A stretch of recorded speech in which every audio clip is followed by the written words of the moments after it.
could see what a day in their life feels like. So empathy can actually be brought out in virtual reality for, by a number of different ways. One of them is that you've got somebody completely enclosed inside of that headset. You've got complete control of what they see. You have complete control of what they hear, and you have complete control of what they feel. So their body, as they move around, they're getting the kinesthetic experience, and they're seeing that play out. So they feel like they're actually in that world. So what we did was we created a virtual reality experience called Trapped, a VR detective story. And the idea is that you're going to spend a day in the life of a young girl, and you're going to find out how it was that she was manipulated online by a professional predator to trick her by using her emotions and using her feelings to basically be in control of that girl. So it's about human trafficking, but the story really includes everything from divorce, abuse, abandonment, pregnancy, STDs, all kinds of things. And so as the story goes along, you actually feel like that story is actually happening to you. Chris has some footage. Here we go. So so one of the things that we learned when we were doing this was that people have a real hard time for the very first time they've ever used virtual reality. So we had to simplify the experience so that you just have that little red dot, and you're moving the red dot with your head. And so you activate things by looking at them.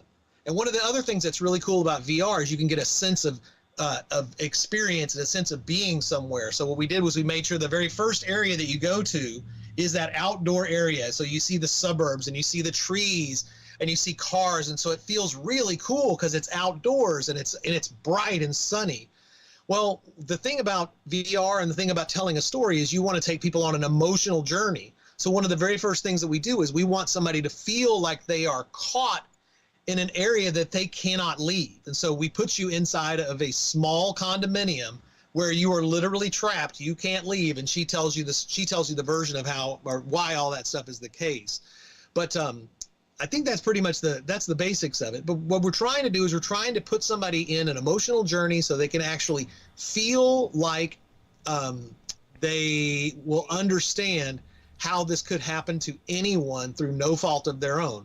And people that go online, they're looking for friendship, they're looking for companionship, and that's exactly what Lisa, our protagonist, goes through. She goes online and she meets somebody on the internet, and that somebody starts promising her nice things, promises that he likes her, starts taking her out on dates, and he buys her expensive things, and then later he extracts what he wants from her. And I don't want to give the whole story away, but basically he becomes in control of her by using her emotions against her. He threatens her, he coerces her. And so kind of taking a step back, this tool is used to teach psychological manipulation and coercion in any setting in the world. And it gives you 20 minutes of nonstop interaction with the survivor of human trafficking who explains exactly how this happened to her. Well, and it's one of the things that people that get this training, they never get this kind of level of depth of training. Go ahead, Chris. And, that is what I have been just in love with since I have met you, Billy, is not only the progression of the technology that you use, but literally the way that you have branched out with the technology use and the many different ways. Because, yes, it started with, hey, we need to teach junior high and high school teachers and facilitators, things like that, like human trafficking is happening in your school. It's not in your backyard. It's not in your backyard. No, like there is human trafficking going on in your schools, in your school district, things like that. And to know that you have taken it from that to the point of labor trafficking, and beautifully, literally in the time that I've met you, right up around the time that I met you was when I first started a lot of my travel work, things like that. And since then, like now I see signs in bathrooms at hotels for human trafficking, things like that. So fortunately there, and now we have laws. When we first started, like laws were just beginning for human trafficking. And now we see them, and not only that, but we're seeing them being flexed. So it's great and fantastic, but there's still a whole world of horrors out there, sadly, and that's what you have beautifully refocused the technology in this program on, is the idea of labor trafficking, the idea of how even communities can change themselves and catalyze themselves to change by building a new world of empathy across generations. Yeah, it's what's interesting about the training that's happening nowadays is people are getting training on what human trafficking is. They'll learn that there's an action, there's a means and a purpose. They learn what all those things are. But basically, an action is that you have control over somebody. A means is that you're actually using them for sex or for labor, and the purpose is for commercial benefit. So those are the three parts of what human trafficking really is. But the thing is that most people that are in this field, police, whether they're in any form of law enforcement, whether they are a legislator, whether they are a prosecutor, what they understand is the legal definition of trafficking, but what they really don't understand is the coercive aspects. They don't understand the psychological manipulation. They don't understand the trauma bonding that happens with these survivors or these victims. So what's happening is, you have people that mean well and they've learned what the definition of trafficking is, but they don't really understand how this stuff works. That's what our app does. Our app puts you in a completely immersive, interactive experience so that you can understand, what does coercion feel like? What does psychological manipulation feel like? What kind of situation could you get into without it being any fault of your own and have that turn out to be something bad for you? So like you said, we did our first app was built up about sex trafficking, and our second app, we're still in development on it, is on labor trafficking. So it's like, what is labor trafficking? How could somebody come to America legally with a visa and then get tricked into becoming labor trafficked? It's a fascinating story of how people do this. It's a fascinating story about how people get coerced into it. We have counselors that use our app at their schools, and so they have 4 kids will come in. The kids put the headsets on, and the 2 counselors will be in the room with them. And what happens is, when the kids take the headset off, they realize, oh my gosh, you mean I can talk to you about divorce? Yeah. I can talk to you about STDs. I can talk to you about pregnancy. I can talk to you about physical abuse. I can talk to you about emotional abuse. And those counselors are like, yes, you can. Please do. Please. So the concept of somebody going through a story or reading a book or a movie before you go to a counseling session, that's called priming. So virtual reality priming, where you're actually living that story, is the most intense way that can come across. So we're actually developing one right now that's about divorce. So you find out, what does it feel like to go through a divorce? Yeah. Are you going to stay with mom? Or are you going to stay with dad? Which one's healthy? Which one's not healthy? So all the questions about going through a divorce that you can simulate inside of a virtual reality situation, we're going to be trying to do that. And so you can put somebody in any type of emotional situation. Yeah. And I wanted to, go ahead. You probably have some more to riff on. I was going to say, I could go on forever. Even from the opposite side, Billy, like I did not know until I was smooth, 4th grade, something like that. The divorced family wasn't the norm. Right. So really for you know what you live, right? Yeah. So for literally a counselor at a school to be able to hop into a kid's head whose parents are divorced, gives them a different key to be able to unlock things and unlock that conversation and be able to open those doors gently. Yeah, and the thing, the school that's using our app this way, they explained to me that one of the problems that they had in their community was that a lot of their parents just weren't really great role models. Yeah. And so the children, that they're growing up in an environment with parents that really don't really quite get everything, they're not understanding how they can have those conversations with people at school. So he told me a story about how he had actually had one of his students had graduated. She got her GED and she was really proud. So she came back up to the school and she wanted him to give her a hug. And he was like, I can't give you a hug because I'm in a position of power over you. That's right. I'm an adult. What I can do is I could give you a hug, but we're going to have to sit down on a bench and I'm going to show you how to do a side hug. The fact that he gave her that side hug, she was floored. She was like, that's not how people hug. And so when she left, he was thinking, hey, I did the right thing. That's cool. She came back 2 weeks later and she turned in multiple members of her family for child abuse because no one had ever shown her that her body was hers. Yeah. And she was supposed to have body autonomy. And so the thing is that once people have words for these things and they've experienced them themselves in a safe way, they can actually start using that to build a better life for themselves. And that's exactly Absolutely. what these kids are doing with those counselors, because it opens the door. They're like, oh, it's okay to talk about sexual assault. I can talk to you about that. It's weird how you would think that with access to the internet and everything that people would have that kind of experience, but they don't. No, and children no, especially don't. And and even even the open sexual and not sexual but sexuality conversation with the child. And I remember the conversation with my wife when we first had our child of what do we call it? And I'm like, you call it one thing, it's a penis. Yeah. It's nothing else. You don't have him identify it as anything else. Anatomical names, it is, man. Because it's the anatomical name, and that's what it is. And it's nothing to be ashamed of or use the name of. If he uses it in school, he's not going to get in trouble. And it's better that he know the name of it, so should something happen, he can define exactly what happened. There ain't no mistake in what happened when he describes it. Statistically, that lowers abuse.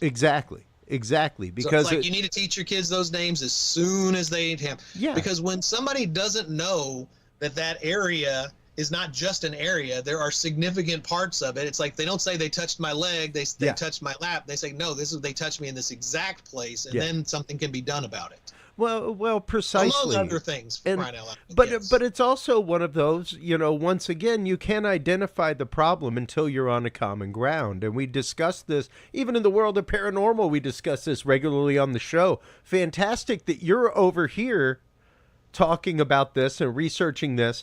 Do you have the same nomenclature as a scientist in Japan and as a researcher in Japan on the same topic and a researcher in Italy? Or are you all calling it something different?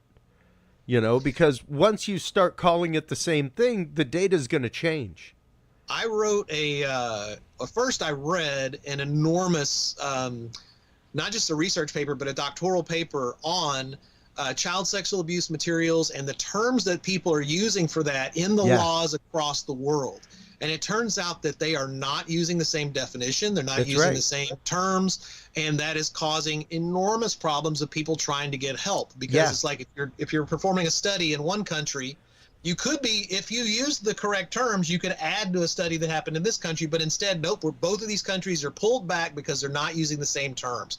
And and the laws, when the laws are confusing and the laws don't make sense, is something child abuse, sexual material, if it's at this age or that age, it really gets out of control. Absolutely. And so it's like we need to have, not just a thesaurus, but I mean a good definition and a glossary of where all these terms are and what they mean. Well, and really, Billy, that is one of the things that sadly, but also beautifully came of the human trafficking laws, is the fact that became an international definition. It wasn't just like this is the law in California and Poughkeepsie. This is the law in Germany. This is the definition of it internationally now. 20-something years ago. And the definition was, it went from what do you even call it to human trafficking? Well, with the advent of the Palermo Protocol. Well, and that is a beautiful and amazing thing, and to know that we do not have that with even just child sexual abuse, which is once again a totally different topic.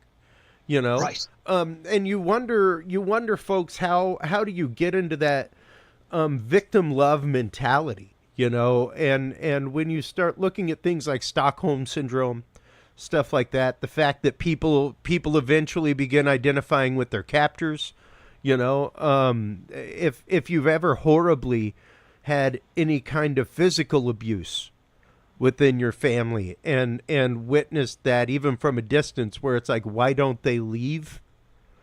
That question right there, Chris, I got to tell you, I think we have talked about this one time, but I can never say it enough.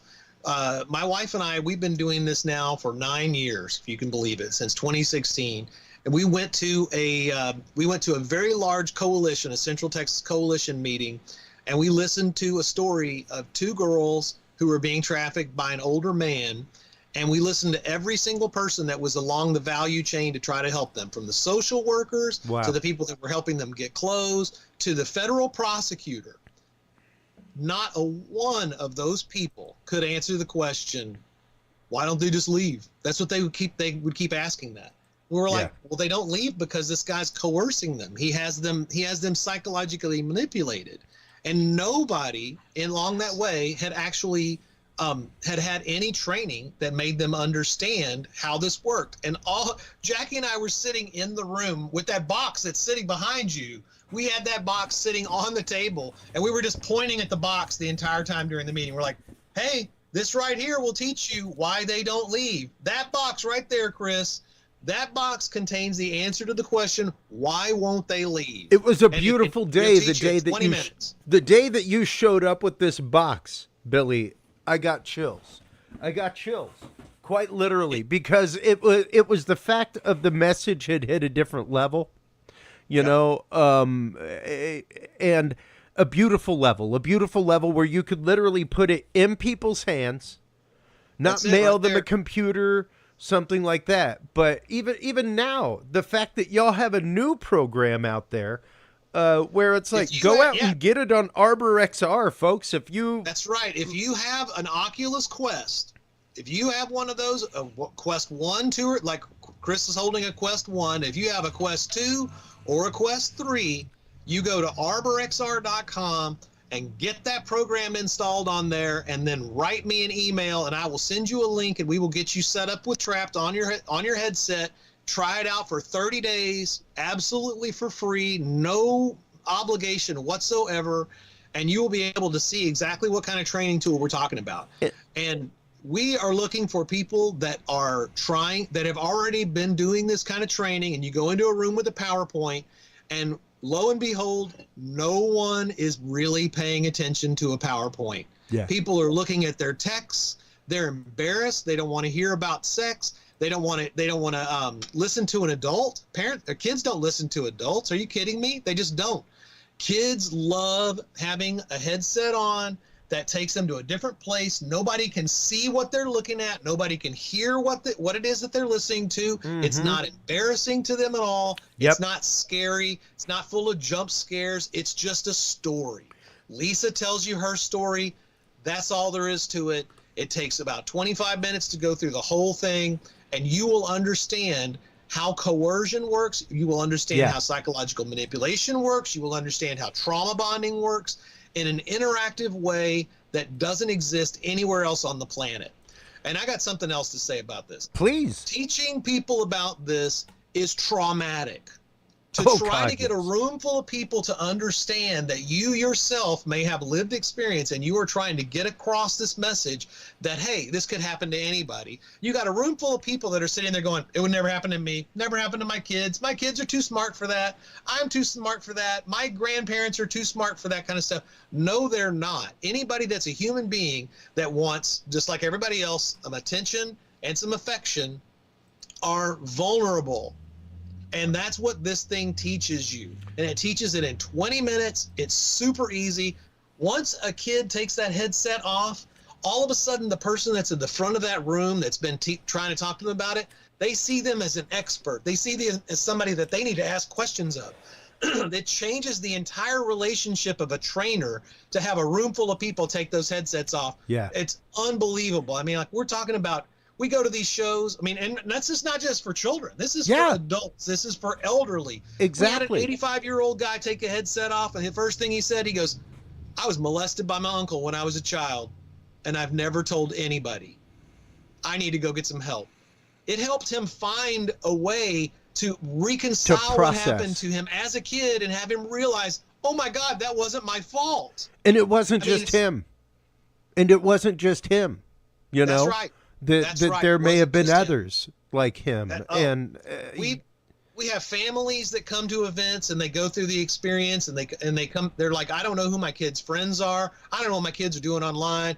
we have licensees all across America, and those licensees, they tell us story after story after story. They're like, they have kids that take the headset off. They go, "You mean all those people on Snapchat? They may not be safe. They may not be my friends." That's We're right. like, no, That's dude, right. those, you don't know who those people are. They could be anybody. Yeah. And it changes their entire lives. Their families come back the next year and they tell us all the things that they've done.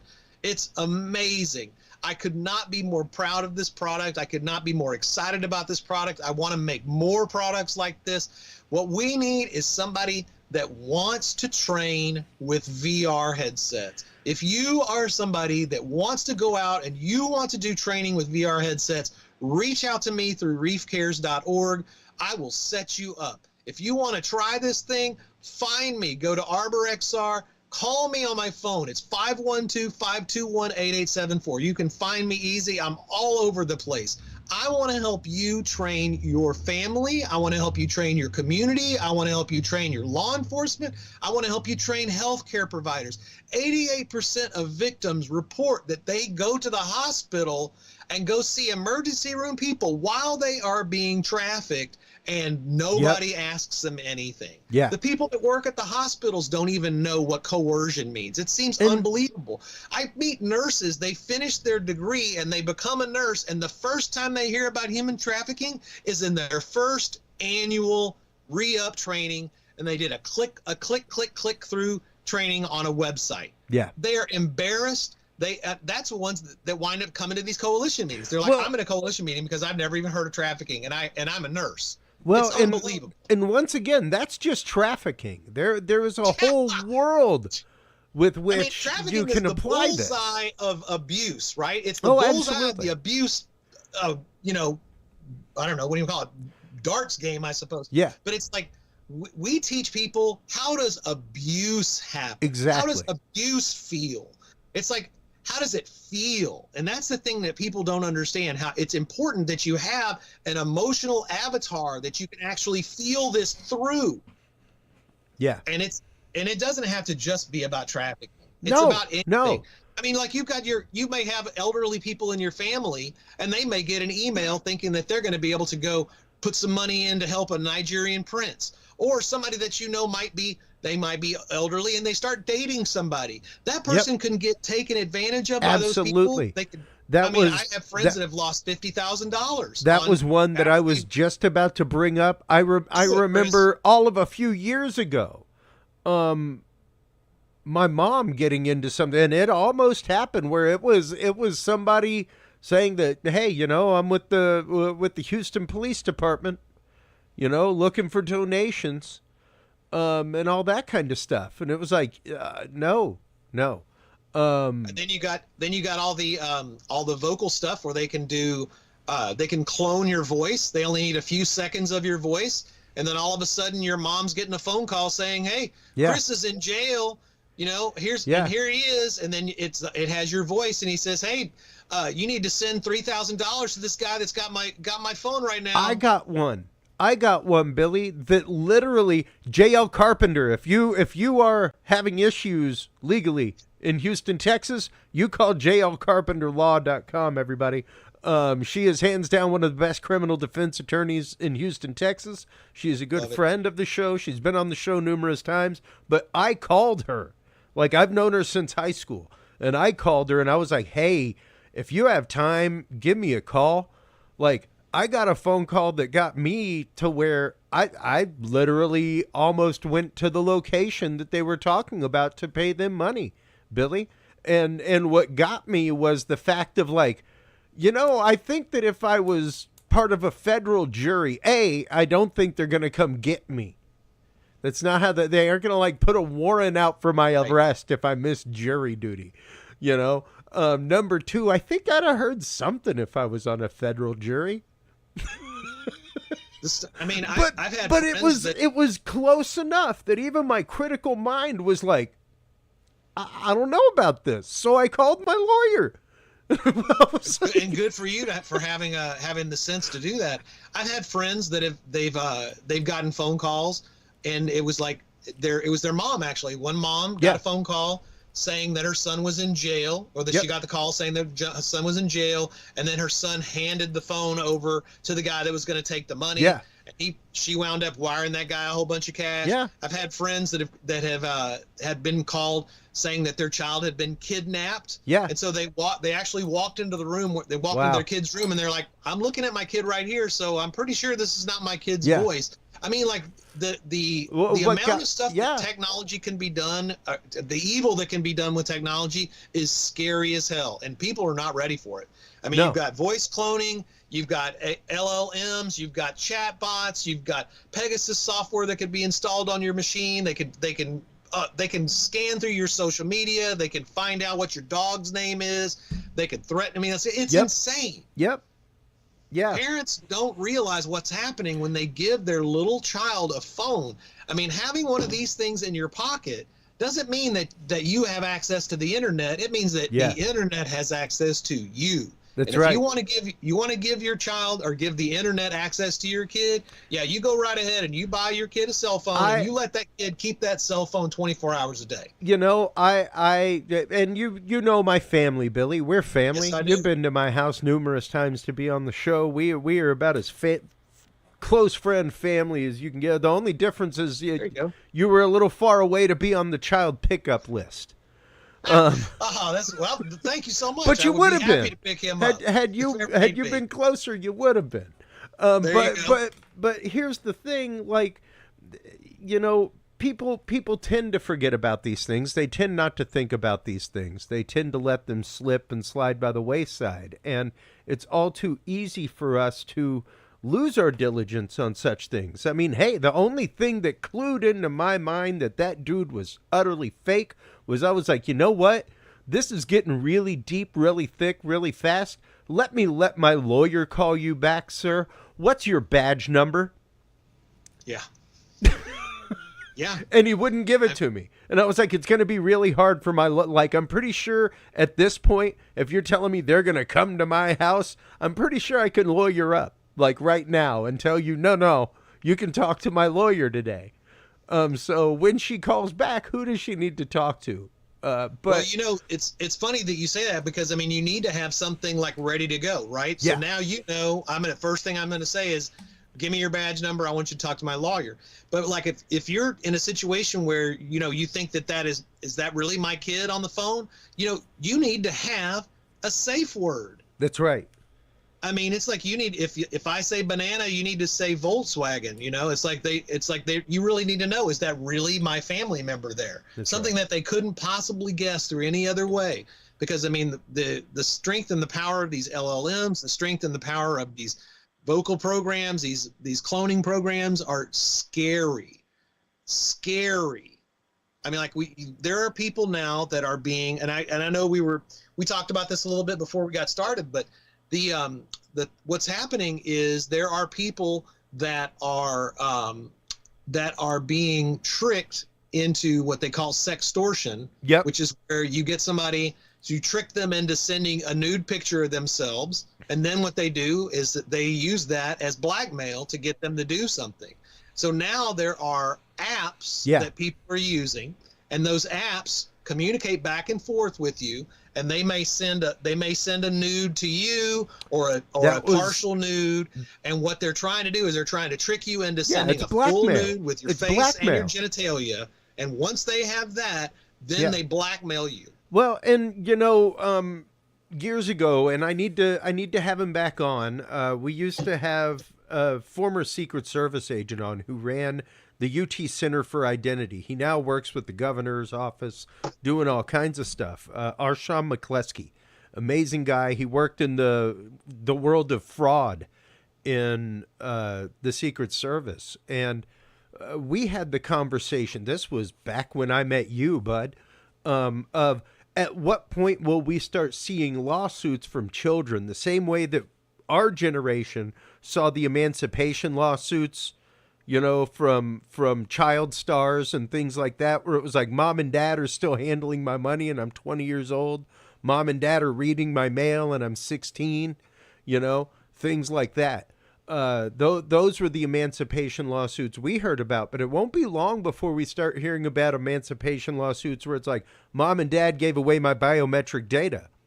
Mom and dad gave away my facial print. Like, I have never once, and you've seen pictures of my kid on social media, I have never tied his name. Yeah. On social media. I've never allowed a comment that has his name. They're deleted immediately if they're there. And when people are like, why'd you do that? I'm like, because I don't put my child's name on social media. There's a concept now they call sharenting, which is basically you share all of your stuff so much that it's like crazy. But people can take that, just kind of, I know you know this, but what they can do is they can take those images, they can age those images, they can take the voice. And they can make it look like that person is 25, 30 years old in the future. I mean, like, there's so much that could be done. And if somebody if their image is being used in a way that's embarrassing, they may want to sue parents for putting an embarrassing image up there that's gotten used. I mean, it's really crazy what people are doing with all these images out there. Oh, absolutely. I mean, then you got all of the deep fake stuff that's going on. It's scary. Well, and, it really is the fact of we have to be aware of these things. We have to be able to teach people these things, and we have to be able to teach them in a way that, because all too often, yes, it's uncomfortable. Like, I used to teach sex and sexuality to 7th and 8th graders, right. And when you're talking, it's different when you're talking sex education as opposed to sexuality. Like, how do you deal with the way that society is going to push this topic on you? Well, one of the and that's a different opening conversation that is a lot more empathic, where it's like you kind of understand the fact that as a 7th and 8th grader, you got a lot of big, deep questions that are starting to happen, and you're available to a different realm of media that you weren't like 2 years ago, even a year ago, and that makes a big leap in what your expectations may be.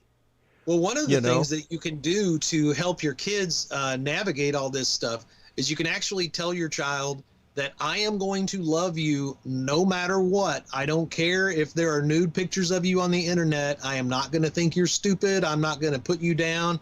I am going to love you no matter what. Because if somebody doesn't have that understanding, and they don't have that like right here in their heart, so they know for sure that their parents love them no matter what, those kids will get in a situation that if they are being sextorted, they will wind up killing themselves. There is a huge epidemic of children that are committing suicide because of these people that are actually utilizing those images online, and they will threaten to send them out to all of their friends. Yeah, no, and there is a massive, massive part of that, and especially when you're talking about if you are not armored with that understanding, what they can say is your dad is never going to love you because you did this. Your mom is not going to love you because of this. Those kids that have never heard that from their parents, they are in a worse condition than the ones that have. Absolutely. If you, as a parent, you want to armor your kid with as much love and unconditional love and support as you possibly can, because the people that are out here that are trying to do something to take advantage of your child, whether it's just they want a PlayStation Network card, or if they want all of the money in your parents' wallet, or something worse than that, it's bad. I mean, and we have to keep telling our children that we know that the world is a dangerous place. The internet's a dangerous place. If something happened and a picture of you got out on the internet, I am going to love you no matter what. Absolutely. And these pictures don't have to be real even. No, they can be completely fake and deep fake. They can be deep fake videos, deep fake audio, deep fake images. And the kids need to know that you're going to love them. The world, with all of this technology, is a way more dangerous place. Oh, absolutely. And it's a much more nebulous place as well. I'm not going to say that it was ever black and white, because black and white's a pretty lame image and has very little detail. You need the shades of gray to be there in order to actually see the detail in things. However, man, it's straight up the way that video is. It is 12K. Like, it's blinding now. The amount of possibilities that there are out there. And, when you're talking about that stuff, especially the idea of the deep fake, especially the idea of, I mean, when people are like, how does that happen? Once again, take a good look at Nixium. That is a prime example of not only what we were talking about, the idea of somebody stepping into the world of abuse, and it's through the guise of love and completion, like this will help you attain the goal personally that you're trying to attain. We have the answer for you. We're here. Like, we have the path to success. Check out Jimmy over here. Jimmy's part of Nixium. He knows what it's about. He's wearing the sashes. He has sashes on the sashes and slashes on the sashes, and the thing is, eventually it becomes the fact of, they started another level of Nexium that was even higher and closer to the leader. And what did you have to do that? You had to send us pictures. You had to send us pictures. Material. Yeah. Pictures of yourself naked and in compromising positions. It's self-generated, sexual and you've abuse done it material. to yourself now, which gives you even more guilt as to, oh my God, how could I have done that to myself? Which drives you even more to them because they've got the answer as to why you did that to yourself. Yeah, it's I just sometimes I've done so much research on all of this stuff about the ways that people abuse each other that it is really hard sometimes to wake up and have a smile on my face because I know just how twisted the world is. So I look at the work that we do with Radical Empathy, and I know that we're making a difference. And so I just want to keep doing this. I want to keep making a difference out there. I know that I've shared with you that we have Native American groups that are actually using our software. Yes. And one of the reasons it's so powerful for them is that they are trying to stop the murdered and missing Indigenous women, children, and peoples because they are having a hard time keeping their people alive. And it turns out that one of the most dangerous times for them is between the ages of 12 and 18. So we have a group that we work with in Washington State. They've been using our VR for a long time.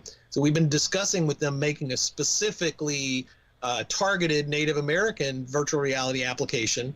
Fantastic. And after discussing that now for about 2 years, they finally said, look, we think we know what it is that we really need. What we need is a way that we can give our children hope that they're going to survive between the ages of 12 and 18. So they're looking for a simulation that doesn't talk about human trafficking, it doesn't talk about labor trafficking or sex trafficking, but something that actually makes them want to live. Yeah. And I was just like, you've got to be kidding me. But what happens is if those kids get involved in sex, not just sex, but if they get involved in drugs, they get involved in narcotics, they get involved in fentanyl, they're gonna die. Yeah. The success rate is almost nil, and they said that traditional 30-day programs or any of the AA, NA programs, they just don't work, and so it's like it's just a tragedy. And so we're working with them to try to come up with a way to create a grant so we can build them some type of VR hope simulator, to show them that they are loved and they are cared for. So we're really excited about getting the opportunity to do that too. And again, it's taking the same concept of how do you put somebody in somebody else's shoes and teach them how things can feel. Well, you can see some of I started a Substack. I've got a ton of materials. It's called Beyond the Red Flags. .substack.com, and I've been putting stuff on there as well. So if you're a parent or you're a kid, you're interested in learning more about this stuff, I just did a piece on triangulation today, trying to get people to understand how triangulation works and how to recognize that if it's happening to you. So if somebody's trying to manipulate you using words and your emotions, you'll actually know a little bit of judo to recognize that that's happening. Wow. And that is really the most important thing, is that learning to recognize things, Billy, and learning to have the open mind enough to realize that it may be there, that it might just be there. And it's a horrible reality. Nobody wants to think about that. And I think that is, of course, as we've had the conversation right here in the studio pre-show so many times, that is the horrible, horrible fact.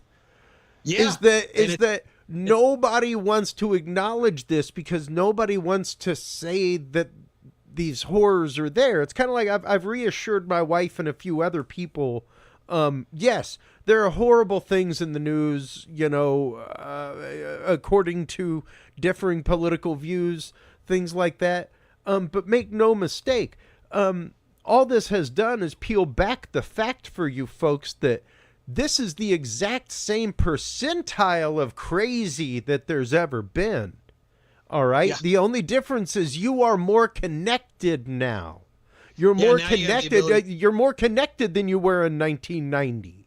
In 2000, in 2005, even in 2010 or 2020, we're more connected. We have more means of unfettered connection, and with that comes much more exposure to it's kind of like the drone situation where it's like, hey, everybody, guess what? We have a gaping hole in our detection systems over spots. And then we start seeing drones and people are like, my God, look at all those drones. And then there's news stories. Yeah. Hey, there are drones in the sky and more people are looking up. And now they know what a drone looks like. Do you want to shoot them down over these populated areas? Yeah. What if they're full of gasoline? What's that going to do? No, they're full of lithium, Billy. They're full. How are you going to deal?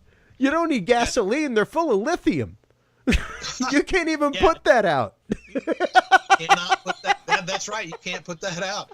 Let's try to put out a Tesla when it catches on fire. So yeah, it's one of those. Yes, you're seeing more drones because you've been told that there are more drones, and now you know what a drone looks like. So sadly and horribly, folks, whenever you find out what human trafficking is, and you find out the difference between human trafficking and smuggling and a coyote and things like that, you will come to find out there's a whole lot more human trafficking than you ever thought. And it's horrifying. And it's so bad because this isn't just happening like down the street with those dadgum dirty people that do these kind of things. I mean, it's like parents are doing this to their children. Once the Sackler family got everybody addicted to opioids, they couldn't get those opioids, so they started doing heroin and meth. And when they couldn't get their heroin and meth and the money to do it, they just started selling their children to their drug dealers. Yeah.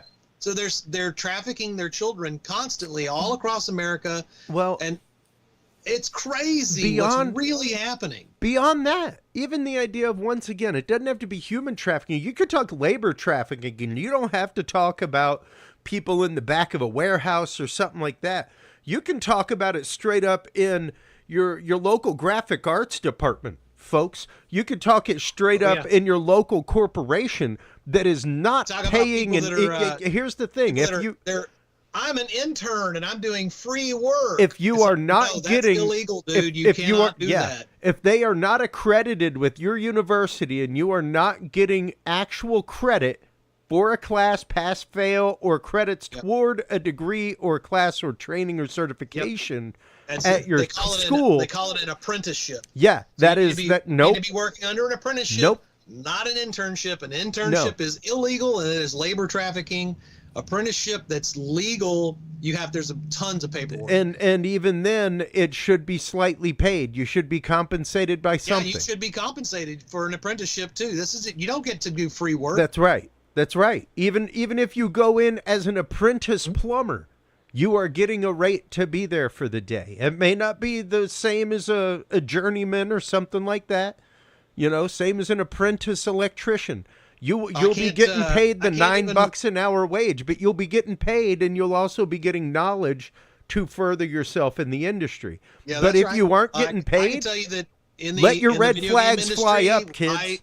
I was trafficked in the game industry, and they used the word passion. Yeah. They were like, we're looking for people with passion. And what that really meant was that you'll just work without me even asking you to work 7 days a week, 16 hours a day. You'll sleep in your office and you'll do it because you love it. I can't tell you how much passion I got labor trafficked out of throughout my career. Yeah, passion and pizza.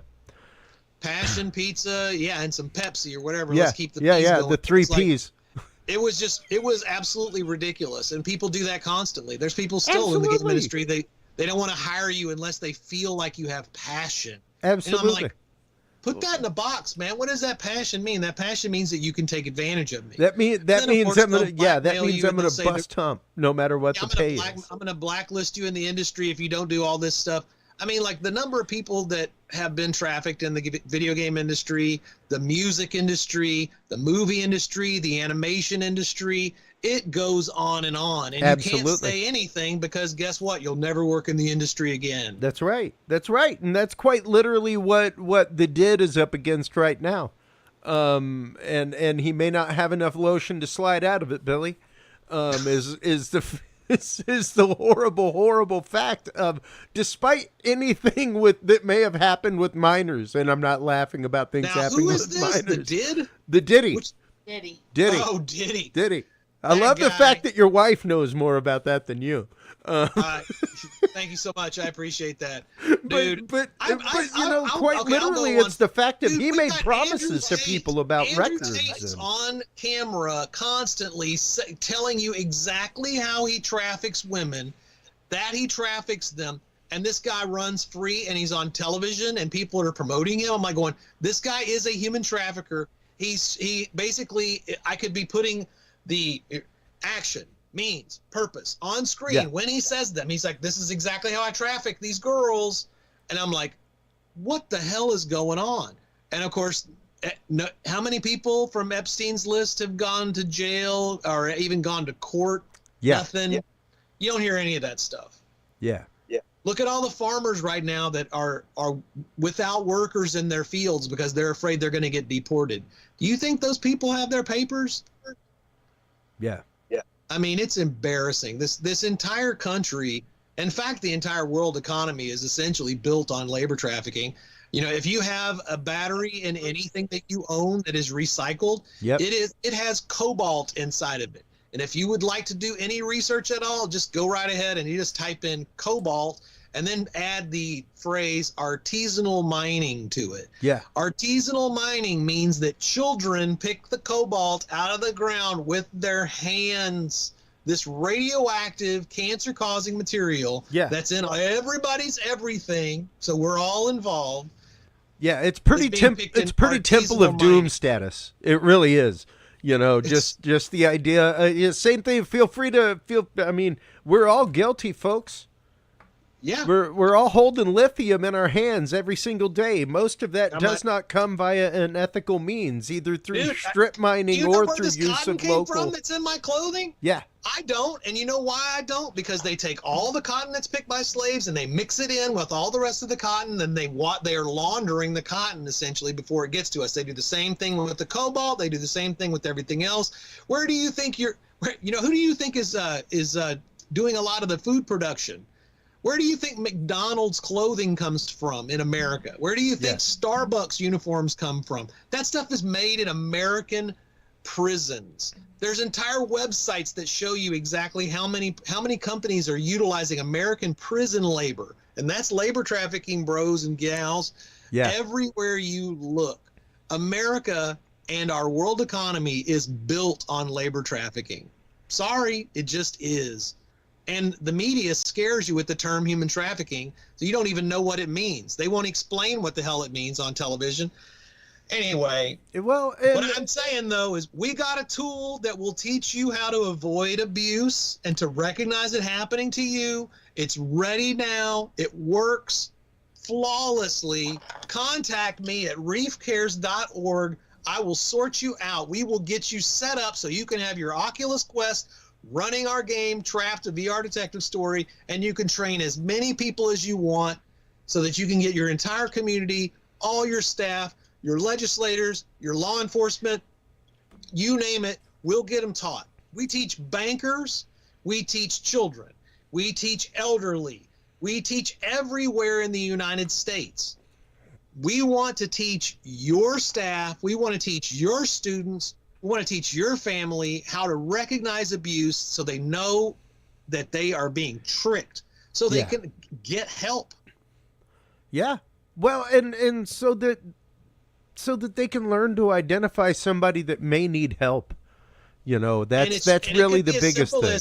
I think my boyfriend is trying to take advantage of me. I feel like this guy's unhealthy. Well, if you don't have a sample of what that feels like, how are you going to know that?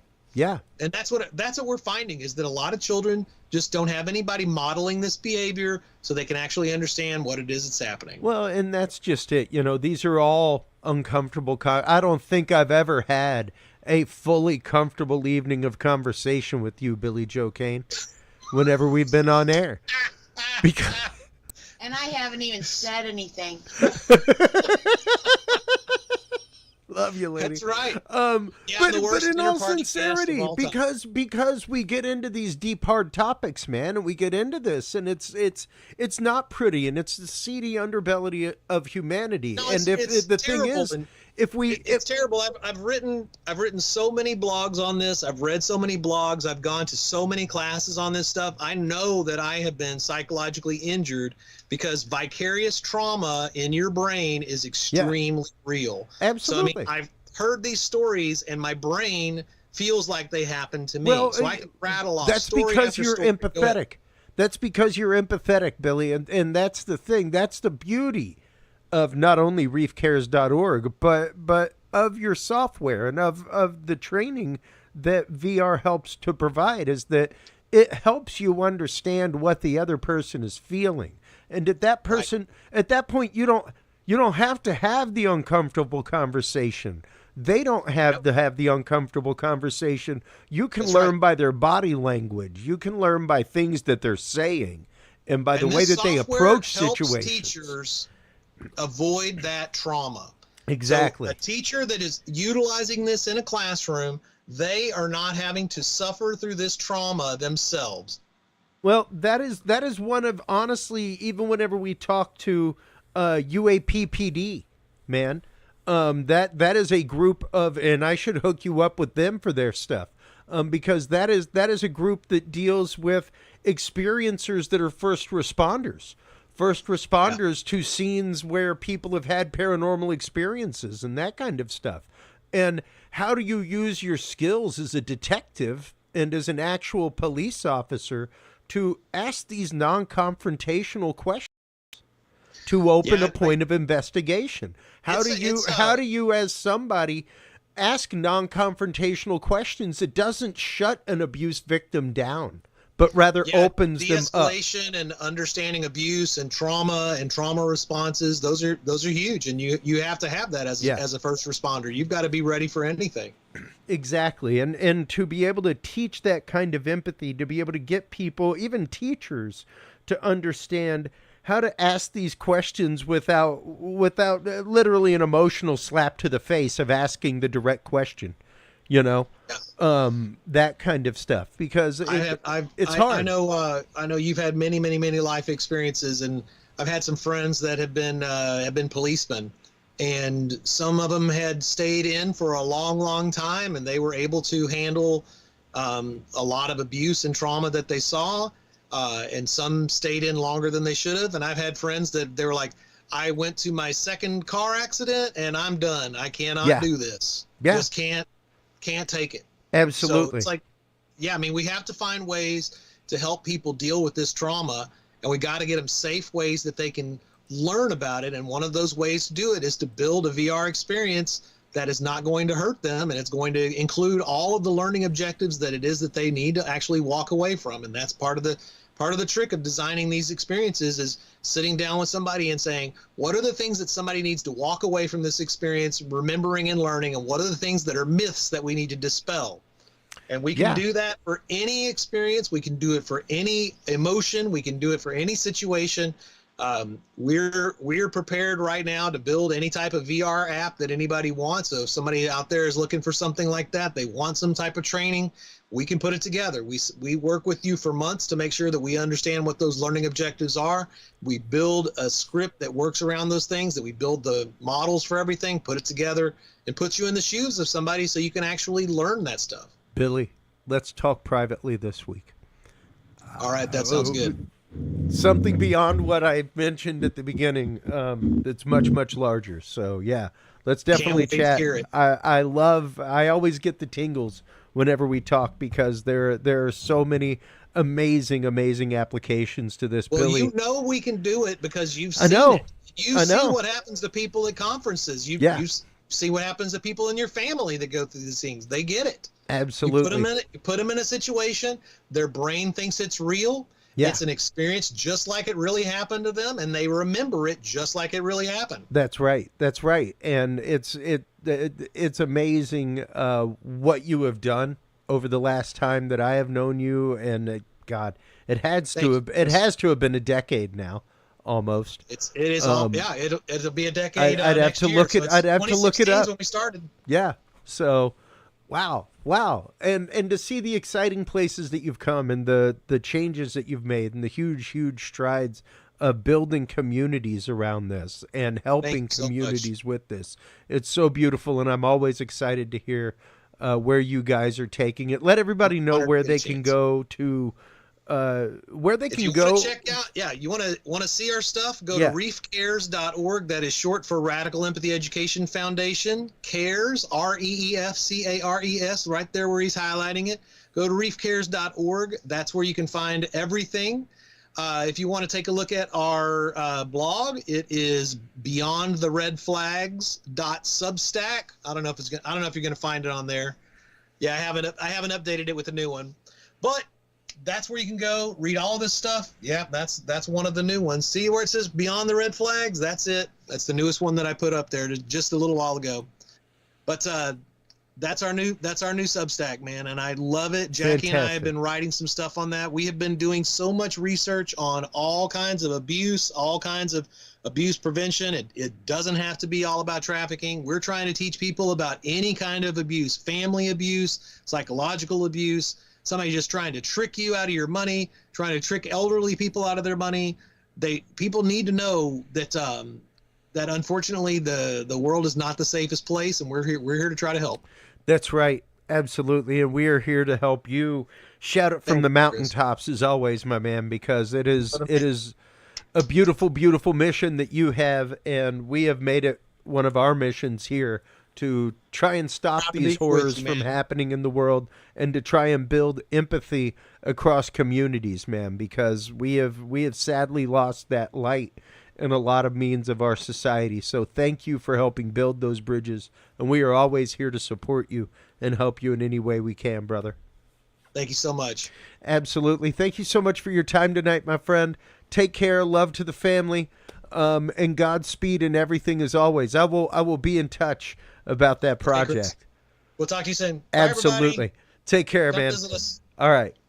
See ya. Man. Billy Joe Cain, everybody, it is always a pleasure talking with him while you are online following all of his work over at Radical Empathy Education Foundation at reefcares.org. Don't forget to stop on by Curious Realm. CuriousRealm.com is where you can like, follow, subscribe. That is where you can find all of our episodes. That is where you can also find our link to the Symposium of the Strange. Curious Events puts that on every other month in San Antonio. And this upcoming month, we have remote viewing with Greg Redabaugh coming up April 23rd. That is the next show. So it's going to be fantastic. Stop on by, get your tickets at symposiumofthestrange.com, folks. When we come back from this quick commercial break, we will be joined by our good friend Jason McLean. We'll be talking about portals, not only of the electromagnetic type, but the type that change communities, the way that communities change around this topic, how it came to be, how these things have affected communities. So we'll be talking about that and more with Jason McLean right after this.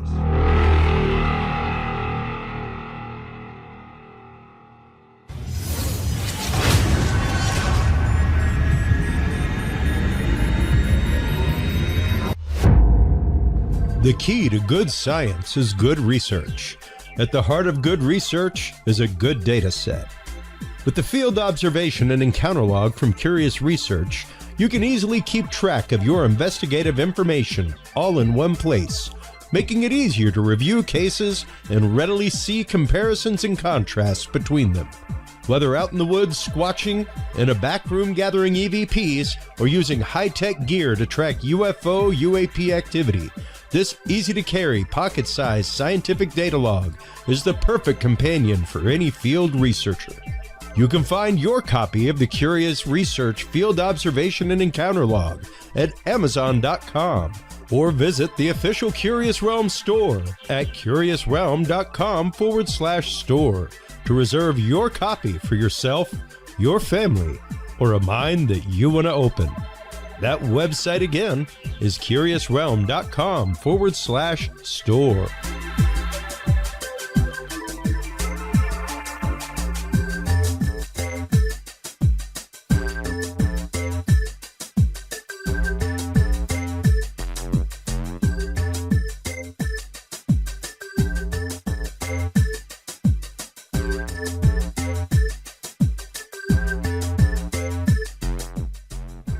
Well, hello, everybody, and thank you for staying through that quick commercial break. Also, thank you so much to Billy Joe Cain. It's always a great conversation with him, talking about the world of virtual reality and empathy building. Empathy building is a huge point on this show when it comes to not only society, but research and experiencers, things like that. So the idea of using virtual reality to help build empathy for people who are human trafficked, for people who have gone through abuse, things like that, so that you can identify them and better give them help is absolutely fascinating to me. Our guest in this segment is Jason McLean.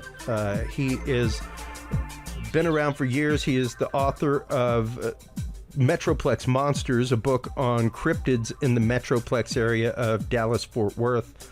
He is the host of Siru Papers. He is also one of the founders of the coming Crossing Realms Conference in Richmond, Missouri, that is coming up on the 19th of December. Welcome back to the show, Jason McLean. How are you doing, my friend? Oh, I'm doing great, Chris.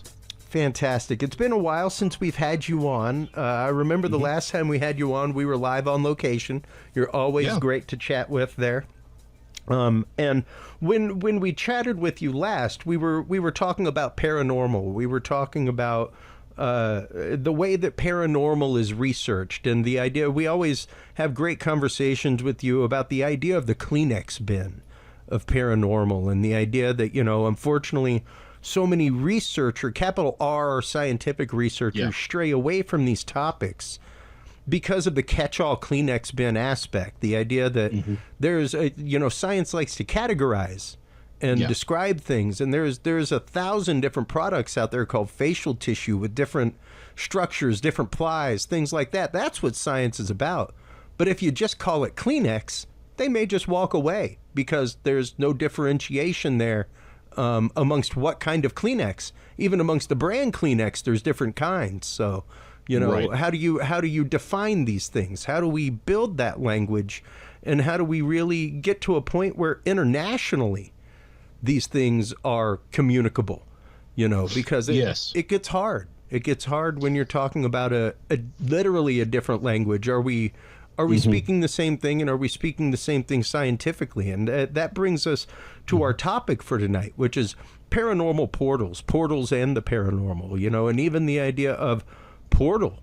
You think that Sasquatch or something like that might be a term that might be confused because of cultures, but portal itself and the idea of a portal is another one. It's a pretty broad term. And it's also one, what kind of portal are we talking about when it comes to Bigfoot walk through a portal or, something like that? Yeah, no, again, always great to be on, Chris. I love the show. You're my favorite host because you have a Johnny Five maquette in the back for those who haven't seen it. But to your point, the word portal can mean so many different things, and it's a concept because most people say, "Oh, you mean something like out of Stargate or what's Rick and Morty or Sliders, all the shows that people think about." But it's like, well, first of all, are you talking about the doors of a basilica? Right? Can we at least? It's like that word means something. The problem is each context can be very, very different. Or portholes, as Tex would say over on Texas Front Porch. So let's actually take a quick step back and even say, what is it that we actually think a portal is? Because this is where I think we're, in many cases, on the whole question of Kleenex, right? Let's go back to your Kleenex metaphor for a quick second. If I'm calling something a Kleenex and I hand you like a piece of paper towel, right? Yeah. It's like those are two radically different things, and yet they're still kind of the same group of family. The problem is when we say portal, I think the problem is that with a lot of terms that we use, we're actually multiple steps down the line of concepts, and we're working on this, but we actually haven't built a bridge there. Yeah. The only thing that a portal really can mean is a doorway to someplace else, right? That's literally where the word came from, right? It literally does come from the basilica, but it's going from one world or one place to the next. The problem is we don't even know how to define that next place. Yeah. I think there's a lot of assumptions about what these things are, how they operate. And allow me to, again, this next statement is not in judgment of anyone at all. Please. No. I'm not here. No. I'm a non-drama llama over here, right? We have no judgment on this show. We both know that's not true. Not on the show. Never on air. Yeah, get a couple Mai Tais in them. It's a very different situation. Off air with Mai Tais is a different story. It's entirely different. But yeah, so like I hate when we use Star Trek language for things, right? And what I mean by that is in the 60s, they were photon torpedoes, which makes no sense. It's just photon was a science word that Gene Roddenberry had access to, and most people didn't know what that was. So he just called it a photon torpedo. Same thing happened in the 90s. All of a sudden, well, we'll just call them quantum torpedoes now. That's the next. They just grabbed a word from science, threw it out there. Yeah. And if you think about it for 30 seconds, none of that makes sense. Yeah. But it was a way of saying, here's some technobabble to make you feel better.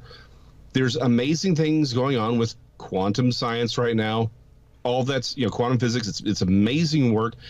But guess what, guys? Most of the people in this field can't do the math or the physics involved in that. Sure. We're taking even the principles that people discuss, non-localized reality, quantum entanglement, things like that. That's a very superficial pop culture level of understanding of quantum physics. Yeah. We need to sort of stop trying to cram sci-fi words or Star Trek words into this research and just say, hold on, what do we actually know? What are we actually observing? And then start working backwards from that. I think the problem is we're several steps down the line here without actually having built that bridge appropriately. And I think it's really skewing our understanding of what reality is or how we can even address this. In many ways, it's probably akin to this. We need to start thinking more along the lines of just the data first instead of trying to interpret the data and putting down interpretations. We need to do things like just collect data with your field observation encounter log 2024 edition. You're more shameless than me, and that's why I like having you on. Curious Realms. But in all actuality, I mean, that's part of the reason why I made it. That's literally part of the reason why I made it, is because I had friends that were out doing this stuff, and when I would hear sometimes about the way they were doing it, it's like, wow, we went all night without you stopping and writing that down when it happened to you. That's fascinating to me. Even the idea, we've talked about it on the show before, the idea of preparing yourself for an investigation, like honing your knife of investigation with listening to stories and cases about where you're going to investigate. That's a little more like, let me find some rust that I can put on my knife real quick to make sure it, gets proper before I go out in the field. Like it's kind of a backward way of looking at things, because all you're doing at that point is kind of polishing the filter through which you're going to view your data, No, exactly. And so what we need to do is honestly, take it back a notch and say, well, hold on, what do we actually see? Because again, I have plenty of stories of people saying, I saw this through a thermal, and they'll say, and it went through a portal. Okay, well, hold on, you don't actually know that it was a portal it went through. You just saw something happen. Because here's the problem: the word portal, at least in our common parlance, indicates that there is another world or another realm or another dimension that has been that something has walked through. It is now in a different place. That's right. That may not be what you're seeing happen. Yeah. I've used this idea for a while, but it's like we are working under the assumption that our level of technology actually allows us to understand the world that we live in objectively. And the problem is, and particularly when it comes to the paranormal, we may not. Right? Yeah. I think we've talked about this in the show. If you show me an EM meter and it's like, well, hey, it went off. Okay, great. Here's the problem. You can't tell me. I'm not saying that's not important data. Please understand. Take your EM, your KT, all of those. Take everything. I want people with Geiger counters running around. Because we're finding people are finding legit anomalous radiation spikes. I want everything out in the field properly working, because at some point we'll be able to figure it out. But here's the thing: right now, you can't tell me. Are you measuring the presence of an entity? That's right. Are you measuring the wake? Are you measuring the waves of, like, say, something walking through water? It creates waves. Are you just measuring the waves and not the direct entity? Or is the entity just straight jacking with you? Yeah. No, precisely. And like, to your point, like here on the store for Curious Research is an actual tri-field meter. Yeah. Where it's like, here's actual readings, and it will tell you whether you're in the magnetic spectrum, electromagnetic spectrum, what size of it, whether you're weighted or not. Have you put a weighted standard on there to allow for a noise floor, things like that. Because when you've just got an EMF meter that goes from green to red, that doesn't tell you anything. That doesn't give you actual data like the one that's on screen right here, where it gives you readings and tells you what side of the spectrum it lies on, things like that. There's a massive difference there. And there was one video that I saw not too long ago in a group that we both belong to, where this guy was at a haunted location with his meter down, and look, there's nothing going on, and as he got closer, it started going off, and it's like, you're filming it with a camera. Yeah, it's as you get closer with the electromagnetic field, it will go off. You're filming it on a cell phone. You're getting You're getting a cell phone signal closer to it. Yes. Well, and here's the other thing. It may be that there are random EM fields and radiation spikes for reasons we don't fully understand, and that's what you're measuring. And by the way, it may be that those radiation spikes and those EM fields are creating sensations that would then lead people to think that places are haunted, right? Yeah. Like, this is a much more complicated question than people are giving it credit for in a lot of cases. We need to dial back a lot of things and say, okay, well, hold on, what are we actually seeing? Because I'm all about, what does Shelley call it? Citizen science, right? Yeah. Again, I'm the first one to say most true breakthroughs are done by citizen scientists. Yep. Period. End of story. It's the citizen scientist find the artifact, they make the discovery, and then it's institutions that come along later and process that and confirm it, and they think. But it's the citizen scientist that's going to make these breakthroughs initially. Shoemaker Levy, prime example. Exactly.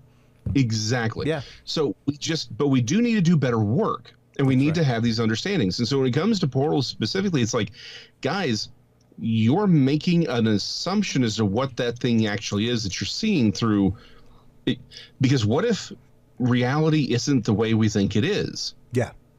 Right? Yeah. One thing's again, something I've said for a while now. You go back in time 600 years and you tell people the reason you get sick or the reason food spoils is because there's little animals so small you can't see. Yeah.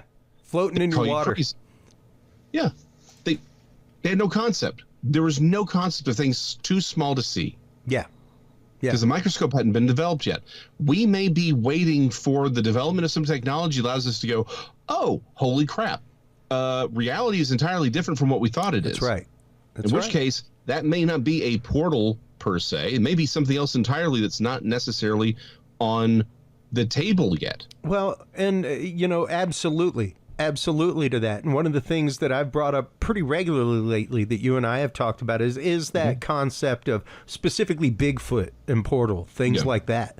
And once again, I will say it as I always say it, preemptively. I am a believer that there is a large hominid creature known as Sasquatch or other roaming the woods of North America and beyond.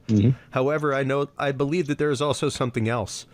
And even if you're talking about Bigfoot itself and forgetting the something else, there is a possibility out there of Bigfoot using infrasound.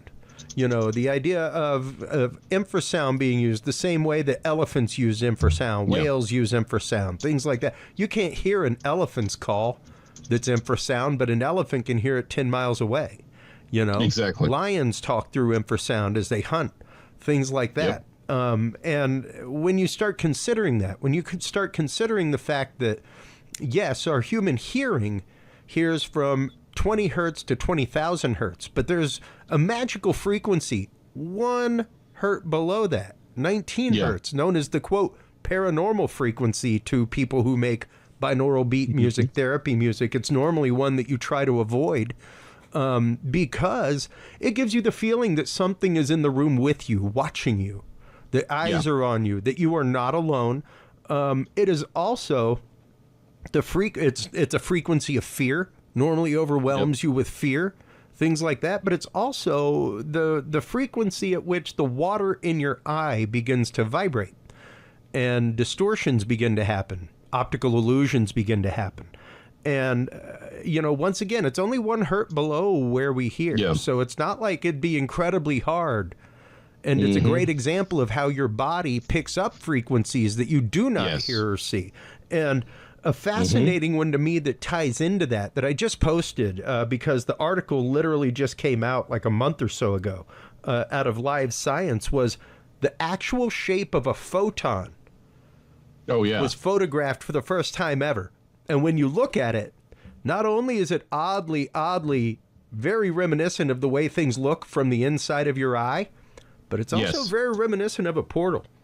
So when you start talking about the fact of your eye begins to vibrate at that frequency, if you begin to see a photon for what it is at that moment, or if your eyes begin to vibrate to where that's what shows up, then you may well say, like, I saw a portal, because you would see that over the reality of the world around you. You would see it at the same time. Yeah, and so this is, and there's a history of this in science. The belief that there were canals on Mars. Is literally because I forget the astronomer's name. Percival Lowell. Thank you. I'm terrible with names. But he was essentially seeing the veins in his own eye. Or the blood vessels in his own eye. And so there is a point where, and history is full of these kinds of things, where it's like, oh, okay, it's not that they were lying or making anything up, but they just didn't understand what they were actually seeing. And sometimes we need to understand our own preconceptions can even shape how we see things. So like you said, there may be something else going on here where you may actually be seeing your own eye. But let me take one other step here, because again, you and I are in agreement on this. I think there's a very small population of hominoids roaming around North America, probably some other places. I think it's proper to call them Bigfoot, Sasquatch, whatever. I think there's another phenomena, a paranormal phenomena, that we are calling Bigfoot, or maybe it actually wants us to think it's Bigfoot, whichever it is, right? Is sort of irrelevant for this part of the conversation. But the problem is all this is going to the same box. I would submit that if you see things going in and out of a portal, and let's assume for a second that there is, because it's like the story that came out of Skinwalker Ranch, right? They were seeing this on some sort of night vision where like it looked like a hole opened up and something crawled out and walked out. Allow me to submit that whatever that was, assuming it's a true story, right? I'll give it the benefit of the doubt. Because I've heard other similar accounts. It's like, well, what makes you think that if you were there, that you would have seen a Sasquatch walk out of that? What if it's not a physical thing that's crawling out of that hole, but rather it's something that wants us to have assumptions about it? It's hiding its true nature. The entire event, right? The entire portal event could literally be a staged event for us. We are dealing with, when you deal with the paranormal, you're dealing with phenomena that has very clearly, on many occasions, gone out of its way to hide its true identity, that manipulates what you see in order to achieve whatever goals that paranormal entity or encounter wants to derive. We tend to think, well, if I'm seeing it, then it's real. There's no reason to think that at all when you're dealing with something that may not have a form in our own reality. In fact, you may not be seeing anything. It may be something more akin to a like a religious event. John Keel famously said, if we could objectively observe UFO abductions, would we see, a UFO and someone being taken up on a ship, or would we see someone in the middle of like a transcendental event where they're in a trance? And here's the thing: what if we have multiple phenomena going on here? So sometimes it's little green men. That's a conversation for another time. Sometimes it's the U.S. military, and other times it is a paranormal or supernatural event. Yeah, and it is like a trance. Since we can't objectively observe this, we don't know. But we need to remember that when you're out there dealing with creatures or beings or entities or fields or whatever you want to say, that has an intelligence behind it and has the ability to manipulate your understanding and your perception, then your perception is irrelevant. Yeah. You're only seeing what it wants you to see. Yeah. And that is something we have to keep in mind. I'm not saying that these aren't valid. What I'm saying is we need to maybe back off instead of writing down a hard definition like that. A hard definition, yeah. Let's write down what we see and observe. That's perfectly fine. Yeah. We need to do that, but the problem is we're jotting down interpretations of the data and not the data itself. Yes. And I think it's muddying the water in ways that it's holding us back. It kicks up a lot. It kicks up a lot, and you and I have specifically had the conversation regularly on the show about the idea and the dangerous part of all of this, which is the want of confirmation married with cognitive dissonance. The idea of you believe something so wholeheartedly and so deeply that you are looking for acceptance of that belief and confirmation of that belief from other people who believe the same.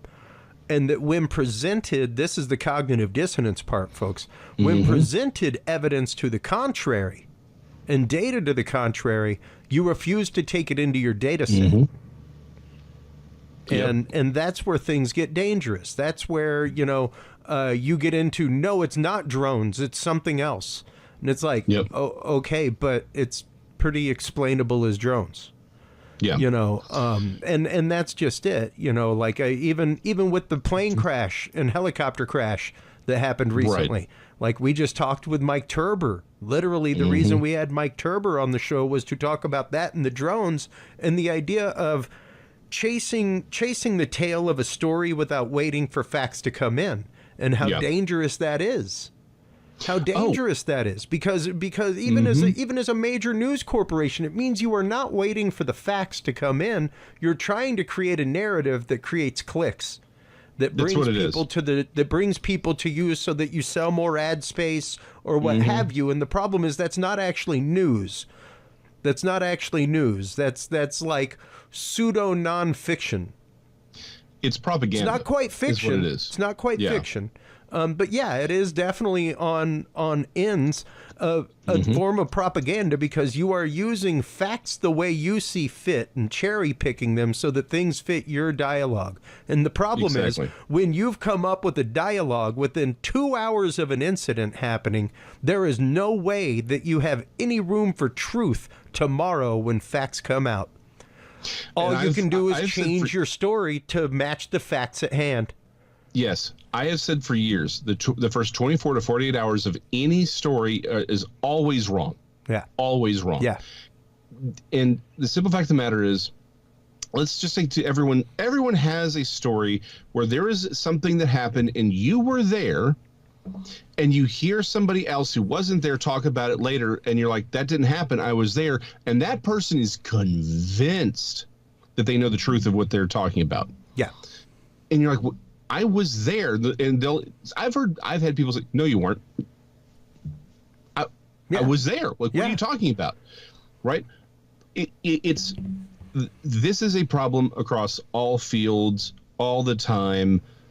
This is not unique to our little niche, niche it's a of the part universe. of human psychology. Exactly. But that being said, we need to be aware of it so we can do better science. Because here's the deal. That's right. I'll sit here and say, if you kind of take this step back and you look, you start to notice, you do notice patterns. The way things look, that's not always the same, but there's a lot of behaviors that are the same. There's a lot of overlap. It's like, well, hey, that's really interesting data, right? And that's something that we need to sort of parse out. But the problem is we're having to sort of discover the data in the interpretations that's going down on paper. Yeah. If we just had the data to work from, we could probably be a little bit further ahead. I think we'd probably actually know what Bigfoot was if we didn't have people. And again, let me throw shade on all sides on this one. Yes, please. Evenly. For decades, the flesh and blood community, because that was the only form of Bigfoot that was accepted, there were stories and tons of accounts that were wiped free of all of the high strangeness, right? They were cleansed. And on the same side, the people who see Bigfoot as exclusively a paranormal phenomena, we have them reaching out and sort of cleaning off information about what people saw that would lend not to a paranormal version of it, or omitting facts. Like, I've had people say, that I saw Bigfoot that was over here and it was doing this, and it's very clearly a high strange event. And I said, okay, what does it look like? And like, well, it has antlers and hooves. What? Wait, what? Yeah. That's not a Bigfoot. Like, that's clearly something else, but it's not a Bigfoot.